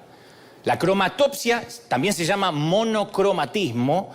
Es una enfermedad congénita que consiste en una anomalía en la visión, a consecuencia de la cual solo se pueden percibir el blanco y negro y las tonalidades de los grises, porque no se ven los colores. Porque la enfermedad está producida por una alteración en los conos. Nosotros tenemos millones de conos en los ojos, las células fotorreceptoras de la retina, que son las que son sensibles al color. Nada que ver con el daltonismo, que es confundir los colores.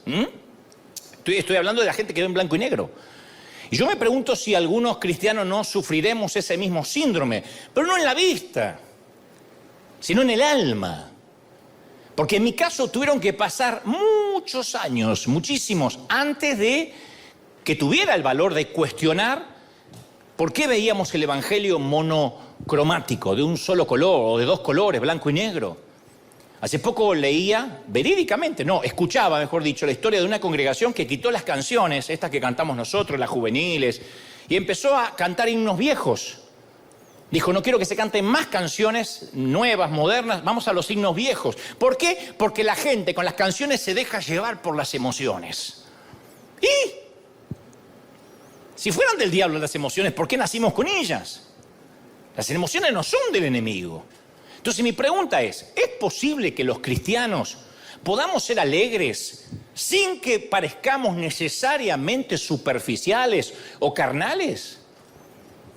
Porque las críticas, la mayoría de las que me hacen a mí es un chistoso, decídase, o pastor o comediante. Perdón que no soportas mi alegría, perdón. Perdón que sea simpático. ¿Perdón?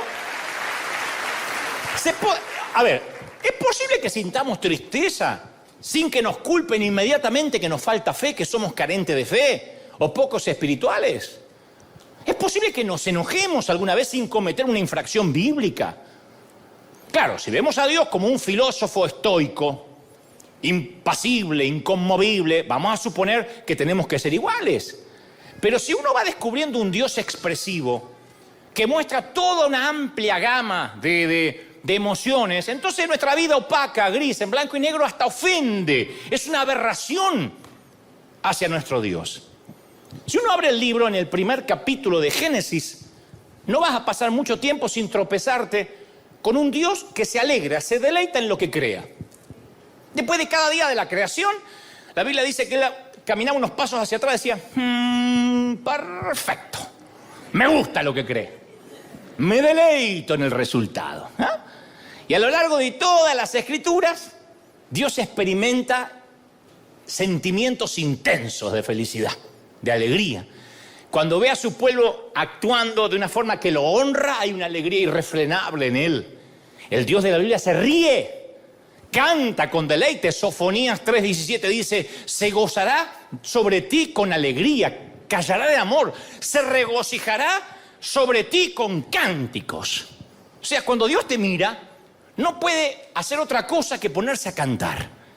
Y no se encierra en la ducha, en la regadera para cantar. Lo hace la lista de todos los ángeles, Satanás, quien sea que esté mirando. Dios irrumpe con un coro lleno de alabanza. Él no tiene vergüenza que se lo reconozca como un Dios expresivo. Y otra forma de descubrir si Dios se ríe o no es mirar su espejo terrenal, la persona de Jesucristo. Juan 5:19 dice, todo lo que el Padre hace también lo hace el Hijo igualmente. Entonces Jesucristo fue el reflejo perfecto de la naturaleza de Dios. ¿Viste cuando uno ve a un muchacho o una muchacha y se salió al Padre? Tiene las mismas salidas del Padre, los mismos tips. Bueno, esto es igual. Jesús salió al Padre. Si uno quiere decir, ¿cómo será Dios? Como el Hijo. Imagina el impacto que habrá tenido Jesús sobre los discípulos de Juan el Bautista que lo siguieron. Porque Juan el Bautista hacía largos ayunos, largas caminatas por el desierto, y posiblemente algunos de ellos hasta seguían la dieta extravagante del profeta, de Juan el Bautista, que comía langostas, agua, que no comía asado argentino porque decía, no, voy a renunciar a los placeres de la vida. Y Jesús un día vuelve del desierto, después de 40 días intensos de ayuno, sucio, maloliente, delgado en extremo, y sus discípulos se conmueven a ver la espiritualidad de su nuevo maestro. Dice, este es mejor que Juan el Bautista. Me gusta cómo lo describe mi amigo Ulises Oyarzún, mi querido chileno, porque él en un libro describe, dice, yo me imagino que el Galileo se lava después del ayuno y dice, amigo, empieza la acción, vamos a trabajar. Y los discípulos dicen, ¿a dónde vamos a ir? No sé, pero viene de 40 días de ayunar. Seguro que al Sinaí, a un retiro espiritual. No, ¿cómo se te ocurre? Dice el otro.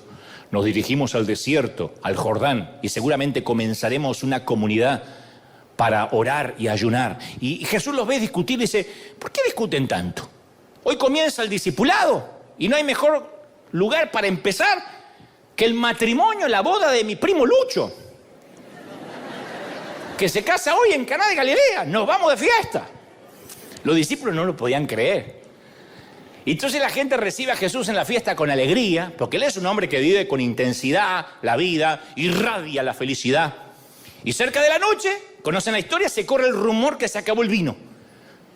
Y no hay dinero tampoco, y aparte está todo cerrado, no te alcanza ni para comprar una cerveza mini Corona, nada.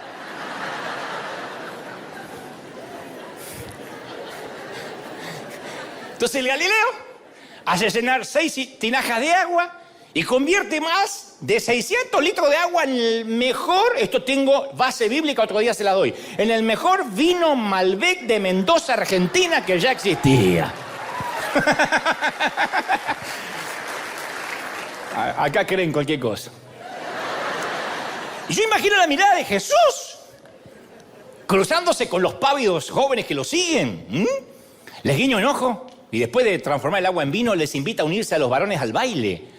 Todos abrazados, saltando, cantando, porque la fiesta de bodas es el símbolo de la era mesiánica. Recién comienza y el vino, que simboliza el gozo, la alegría, había sido renovado. Así que esto sigue. Se acaba el vino, se acaba la fiesta. Algunos saben de esto. Porque estudiaron la Biblia. Ahora la celebración puede durar días, porque es la costumbre en Galilea. Mientras Juan el Bautista era astemio, a este otro le gusta la pachanga, la parranda, el reventón, la fiesta, la música. Jesús amaba la alegría. No era que era un borracho, pero amaba la alegría, disfrutaba el deleite, dejando que el deleite diera alegría a su lengua, llevara danza a sus pies, risas al alma. En realidad, una de las razones por la que dijo que debiéramos obedecerle es para que nuestro gozo sea cumplido. Juan 15:11. Para que la alegría sea cumplida. Y yo tengo que hacerte una pregunta. ¿Cuándo fue la última vez que tuviste un lindo tiempo de alegría? ¿Cuándo fue la última vez que te reíste fuerte hasta que te dolió la panza? No acá, en otro lado. ¿Cuándo fue? Dijiste, yo la verdad que la pasé bien, pero no a base de alcohol, porque están los que están buscando la licencia para pecar diciendo, ay, ¿viste lo que dijo? No, estoy hablando de alegría sana. De disfrutar, de bailar, de pasarla lindo. Es decir, tengo a Cristo en el corazón, Dios me ha dado salud, ¿qué más puedo pedir? En Mateo 11:16 se registra una crítica que los líderes religiosos le hacen a Jesús y hasta le ponen un sobrenombre, glotón y borracho. A Jesús le decían glotón y borracho, vive comiendo, cuando lo vemos, fuimos a visitar su Instagram y tiene toda foto comiendo y chupando.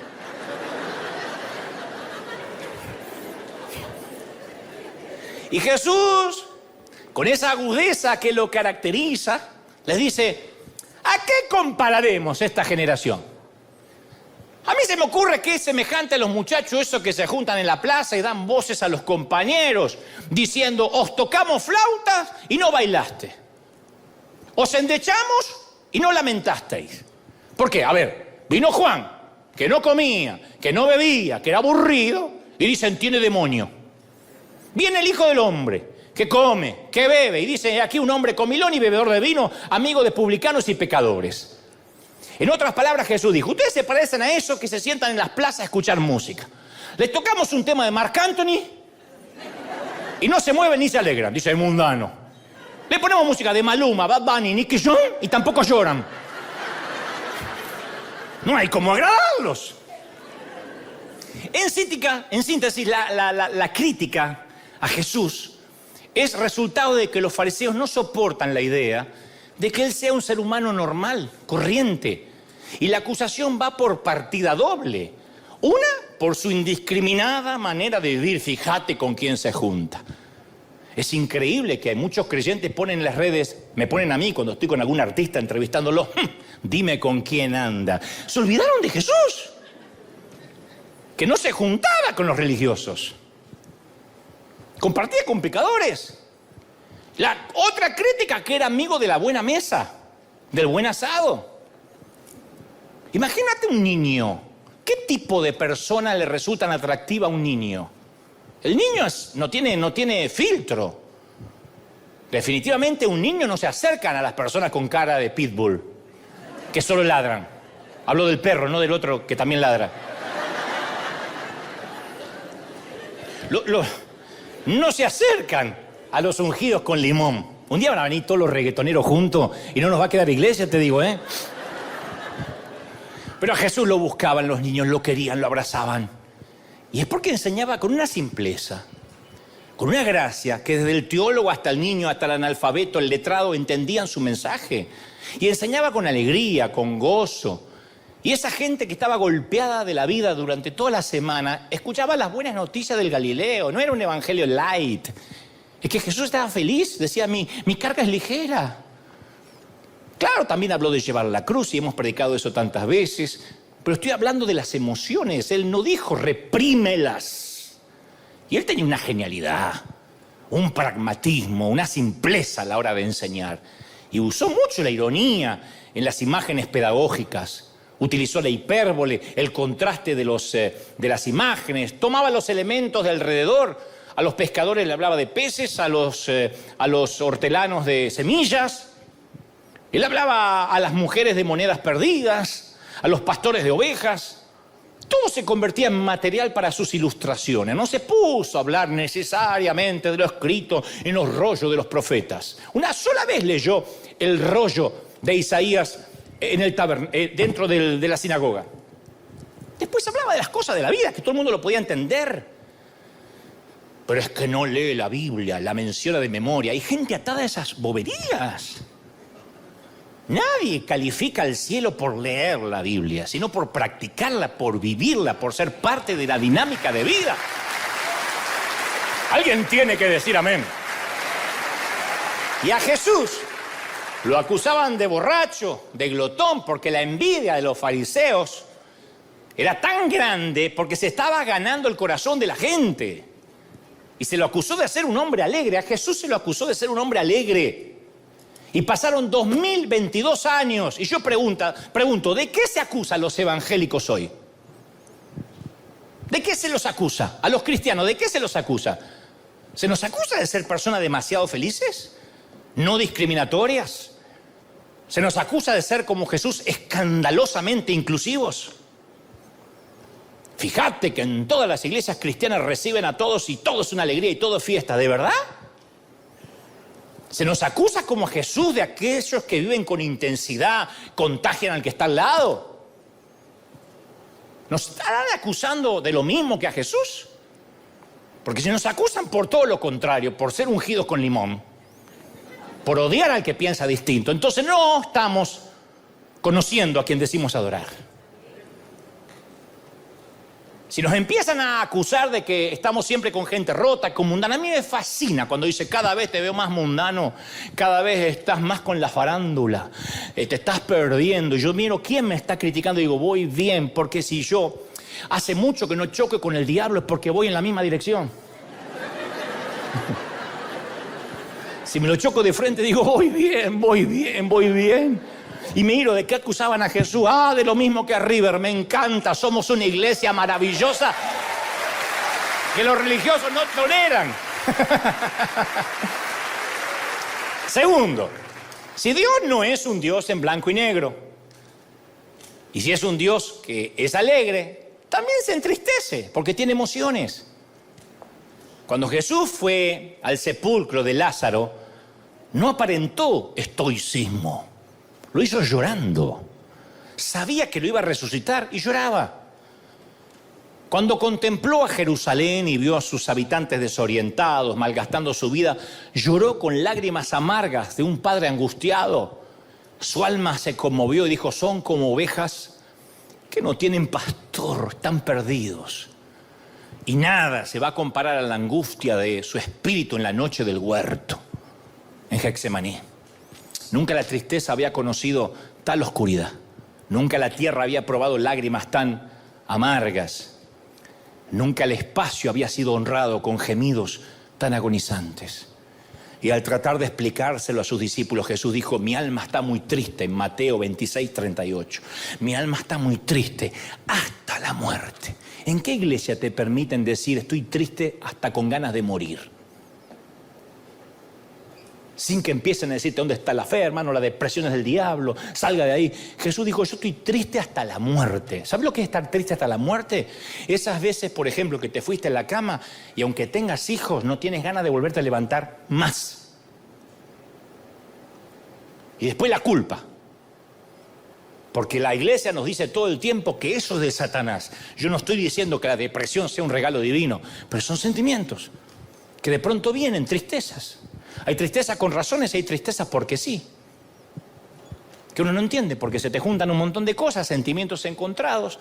Y Jesús se permite andar, deambular por las regiones de la tristeza porque Él sabe que nosotros vamos a pasar por ahí. Él sufrió en el oscuro valle de la traición. ¿Te traicionaron alguna vez? A Jesús sí. Atravesó las frías montañas de la deserción, que alguien te deje. Juró estar toda la vida contigo y luego terminaste en una corte para decir que las vidas continuaban de cada quien, cada uno por su sitio. Y ni una sola vez, Jesús sugirió siquiera que la tristeza no era apropiada, que había que ponerle límites, acicalarse, ponerse una sonrisa artificial para ir a la iglesia. No. Él no dijo, esta no es la forma de mostrar fe, hay que demostrar gozo siempre, tengo que quererme más. No. Yo a veces veo desde hace unos años que están de moda los coach, que te dicen no llores, quiérete, ámate, empodérate, echa fuera la tristeza. Y hay una plétora de coaching que considera tener la respuesta para todos. Y esto implica desconocer que somos seres singulares, que sí, compartimos ciertas generalidades como humanos, pero cada uno tiene sus historias, sus vivencias, sus realidades. Fíjate la mamá de hace un ratito que vimos en el video.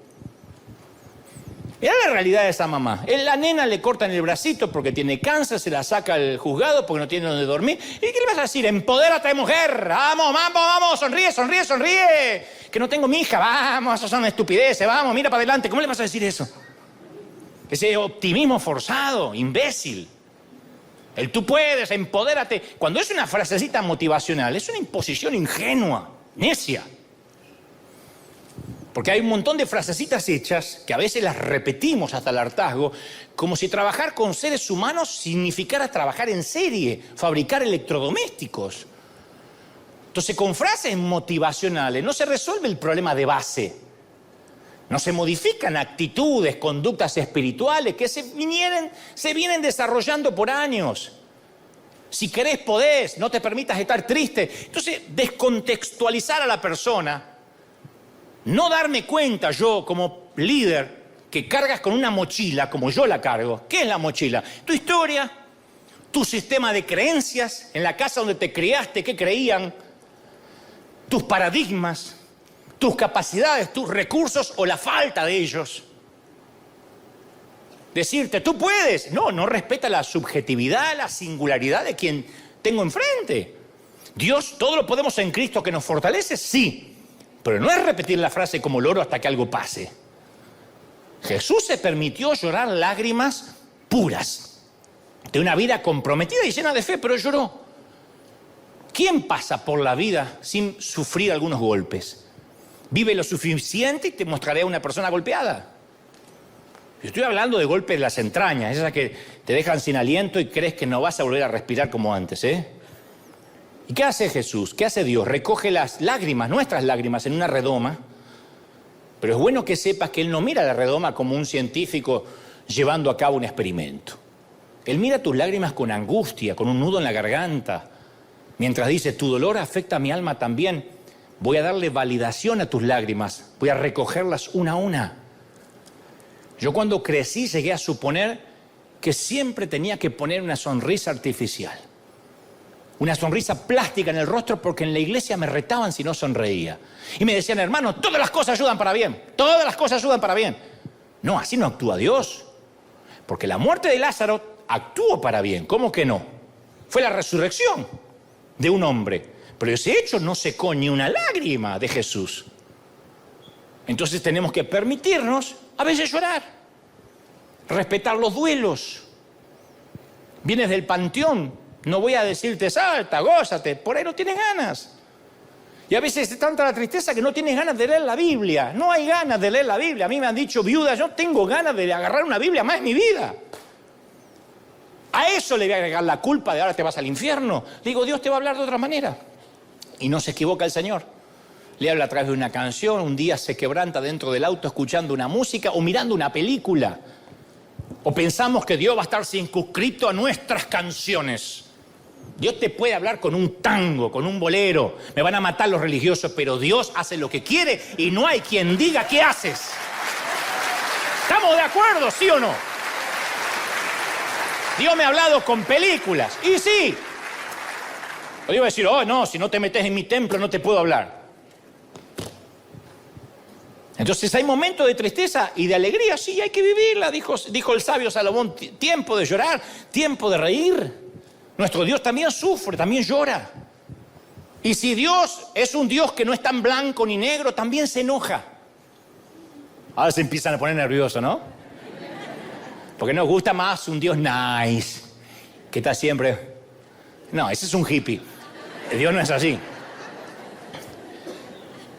A mí me consuela que Dios se identifica tan estrechamente conmigo que prueba la sal de cada lágrima que yo vierto. ¡Oh! Pero cuando miramos al espejo de Dios en Jesucristo, no cabe duda que también se enoja. Yo necesito recordarte que un día Jesús entró al templo y vio a comerciantes deshonestos especulando con los precios de los animales que se necesitaban para ofrecer sacrificios a Dios. Pues Jesús no tiene problema con los comerciantes honrados. Pero estos hombres tenían una moral equivalente a los usureros que prestan dineros con intereses leoninos y si no pagas te mandan a quebrar las piernas. Eran estafadores, timadores, bribones, embusteros, perniciosos. Casi argentinos, mirá lo que te voy a decir. Sin Cristo. Después somos perfectos cuando Dios nos toca. Pero habían convertido la casa de Dios en un casino. Por eso Jesús se enfureció. Buscó cuerda, las unió, se armó un látigo. No fue un arranque temperamental del cual más tarde Jesús tuviese que arrepentirse. Sabía lo que estaba haciendo al ponerse iracundo. Y sacó a esos bribones como se merecían que lo sacaran. Nada de que, no, te voy a hablar en el amor del Señor. ¿Sería tan amable de correr la mesita, te lo pido, en el nombre de mi Padre? ¡No! No era un pusilánime, Jesús. El chasquido del látigo resonó en el aire y el espanto de la gente. ¡Ah! Me puedo imaginar a los discípulos. Mirá, Jesús enojado. La gente tenía dos posibilidades. O desalojar la casa de Dios o enfrentar la ira del Hijo. Y nosotros, mientras que nos resistimos a pensar en un Dios enojado, uno dice, no, pero me cuesta pensar así. Hay otros que caen en la trampa de creer que Dios vive enojado. Que Dios tiene un desfasaje hormonal, que a veces está en uno de esos días y te liquidó. Perdón, pero tenía que matar al de al lado y como mi mano es grande maté a los dos. Yo conozco a mucha gente que creció creyendo que si te sales 1 centímetro de la línea recibes un golpe ¡paf! Del martillo celestial. Y eso te hace vivir como que siempre estás a 1 centímetro de estar en offside. Que en cualquier momento Dios te liquida. Aunque no lo creas, hay gente que adoran a un Dios no conocido. Yo conozco gente que tiene 30, 40 años de creyente y cree que Dios vive malhumorado. ¿Por qué lo creo? Porque cuando te dicen una palabra te amenazan usando el nombre de Dios, porque es el Dios que conocen. Yo no los culpo. Si no regresas a la iglesia, Dios me dijo que tu salud peligra. Tu abuela. Que parezca un accidente. Es el padrino tu Dios. Es Don Corleone. Pero es el Dios que conoce. Si sales de mi cobertura pastoral, no te doy garantía de que tus hijos no van a ir al infierno. Y te mandan la amenaza. No lo hacen por mafioso. O por ahí sí. Lo hacen porque creen que ese es Dios, porque así creen que funciona con ellos. Si te atreves a separarte, Dios me dice que te va a salir un tumor en las nalgas. Te lo digo con el cariño y el amor de Dios. Recíbelo, se te va a caer un testículo mientras que camine.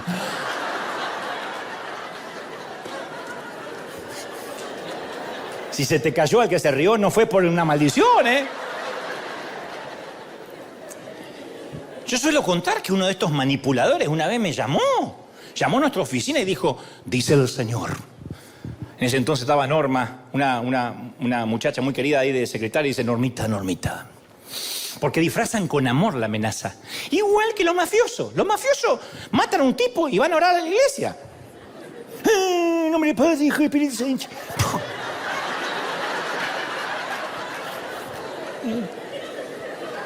De la incristiana sepultura.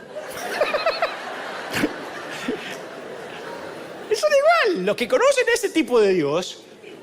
Entonces este dejó en el contestador, dígale a Normita al hermano Dante, que por cuanto no aceptó la invitación que su siervo era él, que su siervo le hizo para venir a mi país, con todo el dolor del alma, él me dice que se llevará 2 de sus hijos en una muerte trágica.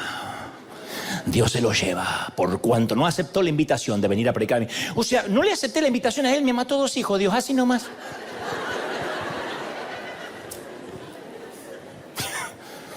Siempre digo que debería haber una ley para condenar a estos tipos, para demandarlos. Que usan a Dios para sus amenazas cuasi mafiosas. Ahora, cuando eres padre, ¿imaginas, por muy indignado que estés, amenazar a un hijo así?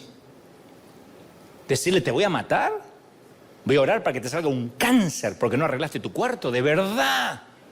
Y si ustedes son padres humanos y saben dar buenas dádivas siendo imperfectos a vuestros hijos, ¿cuánto más vuestro Padre Celestial? ¿Qué tiene que poner manzanita para que entendamos? Pero siempre está un pecado y pierdes el trabajo, eres desalojado de tu casa o vas a contraer una enfermedad incurable. Eso no cuadra con lo que la Biblia dice acerca de la ira de Dios. El Salmo 103:8 dice, es lento para la ira. O sea, su disposición fundamental para nosotros es de amable delicadeza. ¿Cómo vamos a hacer enojar a Dios? Bueno, la Biblia también da pista de qué hace enojar a Dios. Hebreos 10:26 dice, si alguien peca deliberadamente rechazando al Salvador. En otras palabras, la mejor manera de hacer indignar a Dios es mirar la cruz, ver lo que hizo Jesús y decir, ¿a quién le importa? Yo no necesito un Salvador. Pero al mismo tiempo esa ira se calma con un suspiro cuando alguien se humilla arrepentido. Ese es el Dios que yo conozco. Un Dios que dice, si tú arrepientes, yo estoy como un papá.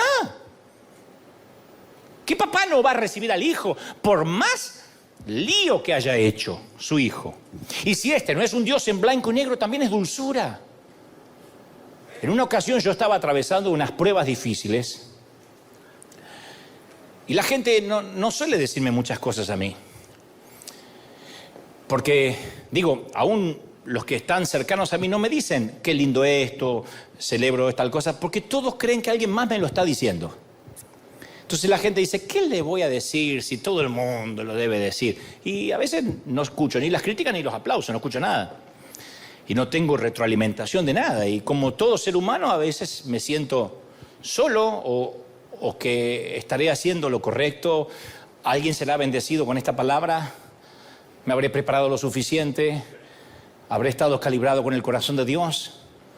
Hay veces que tengo cientos de preguntas, tampoco me voy a ir al estacionamiento a recibir la gente a que me llenen de halago y me digan cosas lindas, no, pero como no puedo llegar a todos y no todos pueden llegar a mí, nunca me entero de muchas cosas. Y un domingo, un amigo me lleva a un lado y me dice, me miró con esa clase de mirada que solo pueden mirarte los amigos y me dijo, Dante, yo no te quiero por cómo predicas, ni por lo que haces o lo que dices, yo te quiero como persona, porque eres un buen tipo. Eres un buen amigo, el amigo que todo hombre quisiera tener. Y si algún día necesitas algo, quiero que sepa que lo haré, sea lo que sea.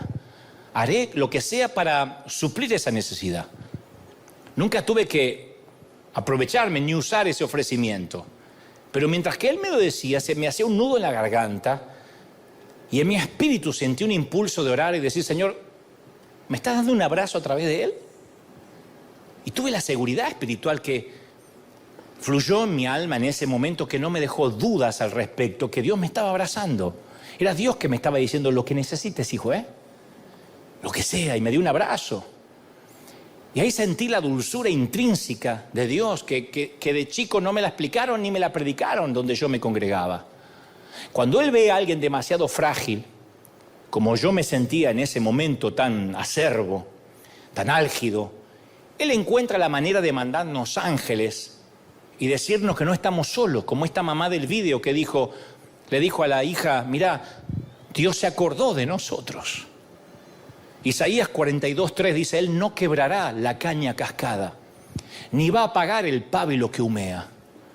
La frase más dulce, esa no la dijo ni Amado Nervo, no la dijo ni Neruda, ni Gabriel García Márquez. Es la mejor frase, la más romántica, la más dulce que encontrarás en la Biblia. Una caña hueca que se dobla, un pábilo, la llamita que conserva el último vestigio.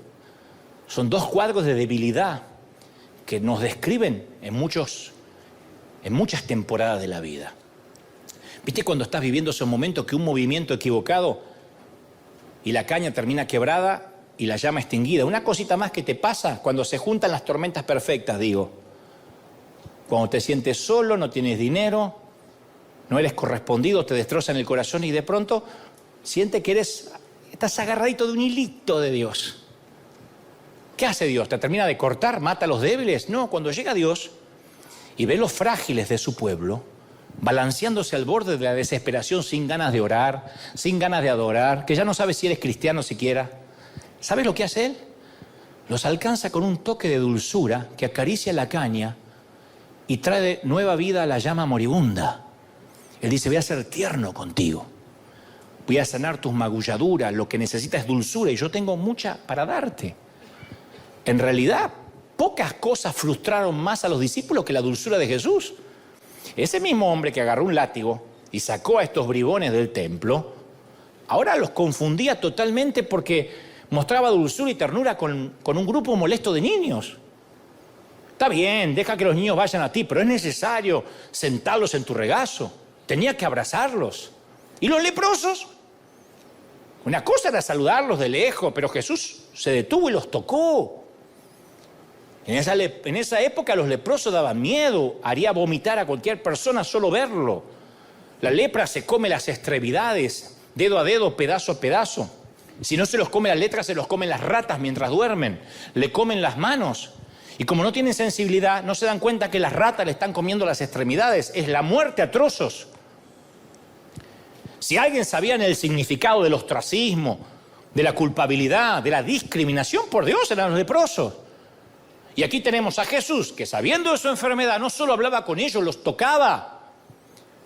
Jesús no apareció pidiendo distancia social, no les tomó la fiebre, no se encerró a hacer live desde la cocina con su esposa pidiendo prudencia. No tenía esposa, pero si lo hubiese tenido. No se puso un tapabocas y dijo: no, yo soy Jesús, pero tampoco para arriesgarse, esto es muy contagioso. Si hubiese hecho Jesús eso, no hubiesen creído en Él. No dijo: no, pero con esto no se puede jugar. Y con lo otro sí se podía jugar. Entonces, cuando Jesús extendía los brazos alrededor de esas preciosas almas atrapadas en cuerpos que se iban descomponiendo, era el primer abrazo que algunos habían recibido en 10, ¿qué digo en 10? En 20, en 30 años.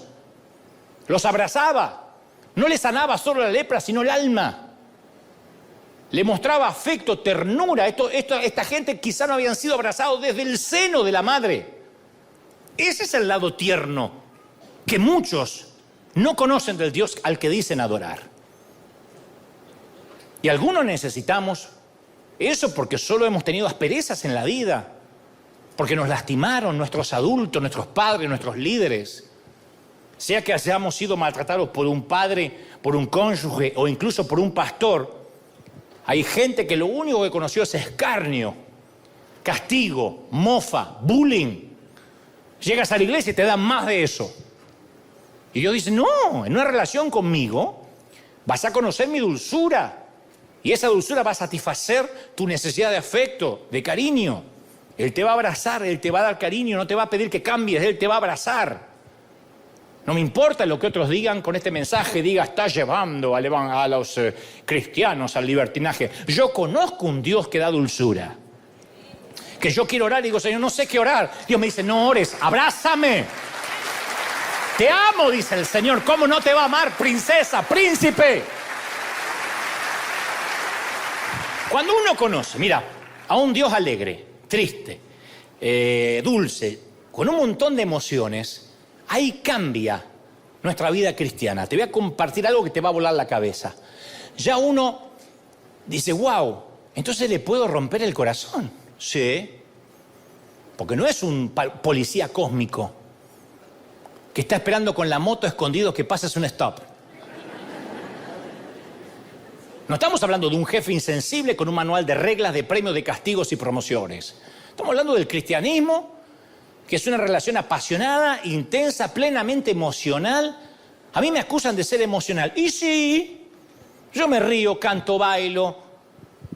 Porque cuando uno ve a un Dios con emociones, ya no está pensando si viola una regla, sino si le desgarra el corazón al Padre. Es diferente. Violaste una regla, el policía te hace un ticket, una multa, y bueno, la próxima más cuidado. Pero no es lo mismo que romperle el corazón a quien te amó o a quien te ama. Porque ahí no es, me moví de la línea, me moví de la sana doctrina. No, traicioné una confianza. No solo uno empieza a desobedecer, sino que deshonra a un amigo íntimo. Dios me libre de deshonrar a mi amigo. ¿Qué me importa desobedecer una regla? Cambian las cosas. No solo uno comete una infracción, sino que estamos alzando un puño a quien derramó su sangre por nosotros. Entonces uno lo piensa 10 veces antes de romperle el corazón. ¿Ven cómo cambia? Cuando Dios ya no está siendo blanco y negro, cuando no es el IRS, cuando no es el gobierno, sino que es un padre. Entonces las fotografías emocionales de Dios no son en blanco y negro, todas son a color. Tienen sombras, matices, más que lo que nuestra imaginación pudiera concebir. Y cuando llegamos a ser cristianos, somos invitados a unirnos a esta familia expresiva, amistosa, que a veces te invade el espacio privado. Y Dios envió a su Espíritu Santo para hacernos reflejos más exactos de cómo es el Padre. ¿Y eso incluye qué? Reflejar su expresividad. Y algunos hemos perdido la intensidad de las emociones. Yo veo gente tan poco emocional y me preocupa en las iglesias. Me preocupa. Esto no es emocional, recíbalo en el Espíritu. ¿Y por qué Dios no nos hizo Espíritu? ¿Por qué no somos como espíritus andantes? ¿Por qué no Dios cuerpo y alma? Porque eso es tripartito, esa es la manera que Dios nos hizo. Cuerpo, alma y espíritu. Si no hubiese dicho el alma es del diablo. Pero la hemos revisado al alma y la hemos retocado hasta que perdimos lo esencial de parecernos a Dios. Y Dios quiere restaurarnos la capacidad de sentir, de la expresividad. Necesitamos, permitirnos un disfrute, mi querido, intenso, prolongado. Y no hablo de un disfrute en el pecado, un disfrute sano, sin sentimiento de culpa. Algunos deberían disfrutar la naturaleza, mirar lo que los rodea. A otros deberíamos celebrar mucho más de lo que celebramos. Debería haber más baile, más fiestas, más risas, más diversión. Y estoy harto de las discusiones semánticas. No, los cristianos no bailan. Danzan. Es lo mismo. No, nosotros no tenemos cantantes, tenemos adoradores. Nosotros no hacemos fiestas, solo nos gozamos. Es lo mismo. Baila, canta, celebra, gózate mientras dure la fiesta, mientras dure la música. Porque Dios te hizo lleno de emociones. Alguien tiene que decir amén. Y Dios nos invita a expresar también las penas del corazón. Mis queridos, ya está, no más falsas sonrisas. Cuando estás pasándola mal, ven arriba y estoy destruido, ayúdenme. No más fingir que nuestros periodos de duelo ya pasaron, cuando en el corazón sabemos que apenas empezamos a sufrir. No más intentos por acicalarnos para probar que somos espirituales. No hay que probar nada. Esto es un hospital. ¿Cómo vas a venir a un hospital a probar que estás sano? Acá se viene a probar que estás enfermo. Y si alguien dice, yo la verdad que estoy 10 puntos, y bueno, a buscar otra iglesia, porque esto es un hospital. El que está a 10 puntos, o está enfermo y es hipócrita, o está demasiado sano y está ocupando una cama. Y necesitamos liberar camas. Acá no le damos cama a los médicos. Acá necesitamos gente que dice, yo estoy en proceso de que la vida me ha golpeado duro. Y Dios dice, no huyas de la aflicción, te entiendo. Y ¿sabes una cosa? Yo te atesoro cada lágrima. Si necesitas estar angustiado, angústiate. Si necesitas lamentarte, lamentate. Nadie te va a criticar. Algunos necesitamos expresar rabia a veces. Hay tantas cosas que deberían ponernos furiosos. Ausencia de maldad no es bondad, Como dijo alguien alguna vez, el problema del mundo no es la gente que hace maldad, sino la gente buena que no hace nada. Entonces debería enojarnos la opresión, las injusticias, el legalismo imbécil, la discriminación y la estupidez humana que no tiene límites. Eso me enoja. Cuando un profeta usa la palabra de Dios para amenazar gente y para retener los que no se vayan de la iglesia, me enoja. Y sí, me enoja. Me vuela la paloma y me bajan los buitres. Me enoja. Me enoja. Porque conozco a Dios. Dios dice, cataliza esa energía en una acción transformadora. Otros necesitamos experimentar ternura. Algunos hombres no saben ser tiernos, especialmente los hispanos, que le queda un abrazo y dice, ¿qué pasó? Tranquilo, que nadie duda de tu identidad sexual, machote. Claro, como que no encuentran esa velocidad en la transmisión y reaccionan torpemente algunos varones, no pueden ser dulces. Y le privamos a los nuestros de una emoción que Dios quiere que expresemos. Y es muy serio cuando un hombre no puede mostrar ternura a sus hijos. ¿Sabes por qué? Porque los hijos tienden a ver a Dios como vieron al Padre. A veces yo fui criado con un padre que cuando hacía las cosas bien no me las decía. Me decía cuando hacía las cosas mal. Y yo decía, papá, ¿viste que hice el cuarto y tengo buenas notas? Y lo mínimo que podés hacer, ¿qué querés que te felicite? Decía el viejo. Entonces yo pensé que Dios nunca te felicitaba. Y ternura menos, pobrecito mi papá, el alemán. No podía expresar, pero yo tuve que cortar con eso. Entonces necesitamos llevar una vida que refleje ternura también. Que abracemos, no tengamos miedo. Que abracemos. En lugar de vivir una existencia en blanco y negro, vivir un mundo a color. Entonces así vamos a reflejar la fidelidad de Dios. Vamos a ser todos menos seguidores desapasionados, fríos, impávidos de Cristo. No estamos predicando un Dios estoico. Él no es unidimensional, no es monocromático. Es un Dios expresivo que ha explorado las profundidades de los sentimientos que están más allá de cualquier comprensión humana. Este es el Dios en que vamos a invertir la vida en conocerlo. Este es el Dios que nos va a conducir a una existencia plena. Es el Dios que siente por nosotros, el Dios al que adoramos. Y no podemos ver la totalidad de Dios si sufrimos acromatopsia en el alma. Así que, una vez más, yo me alegro de predicar y servir al Dios no conocido para muchos. A ese que ustedes adoran sin conocerle, a ese es el que yo anuncio en River cada fin de semana. Dale un aplauso al Rey de Reyes, vamos, aplaude al Rey de Reyes. Vamos, da un grito de júbilo.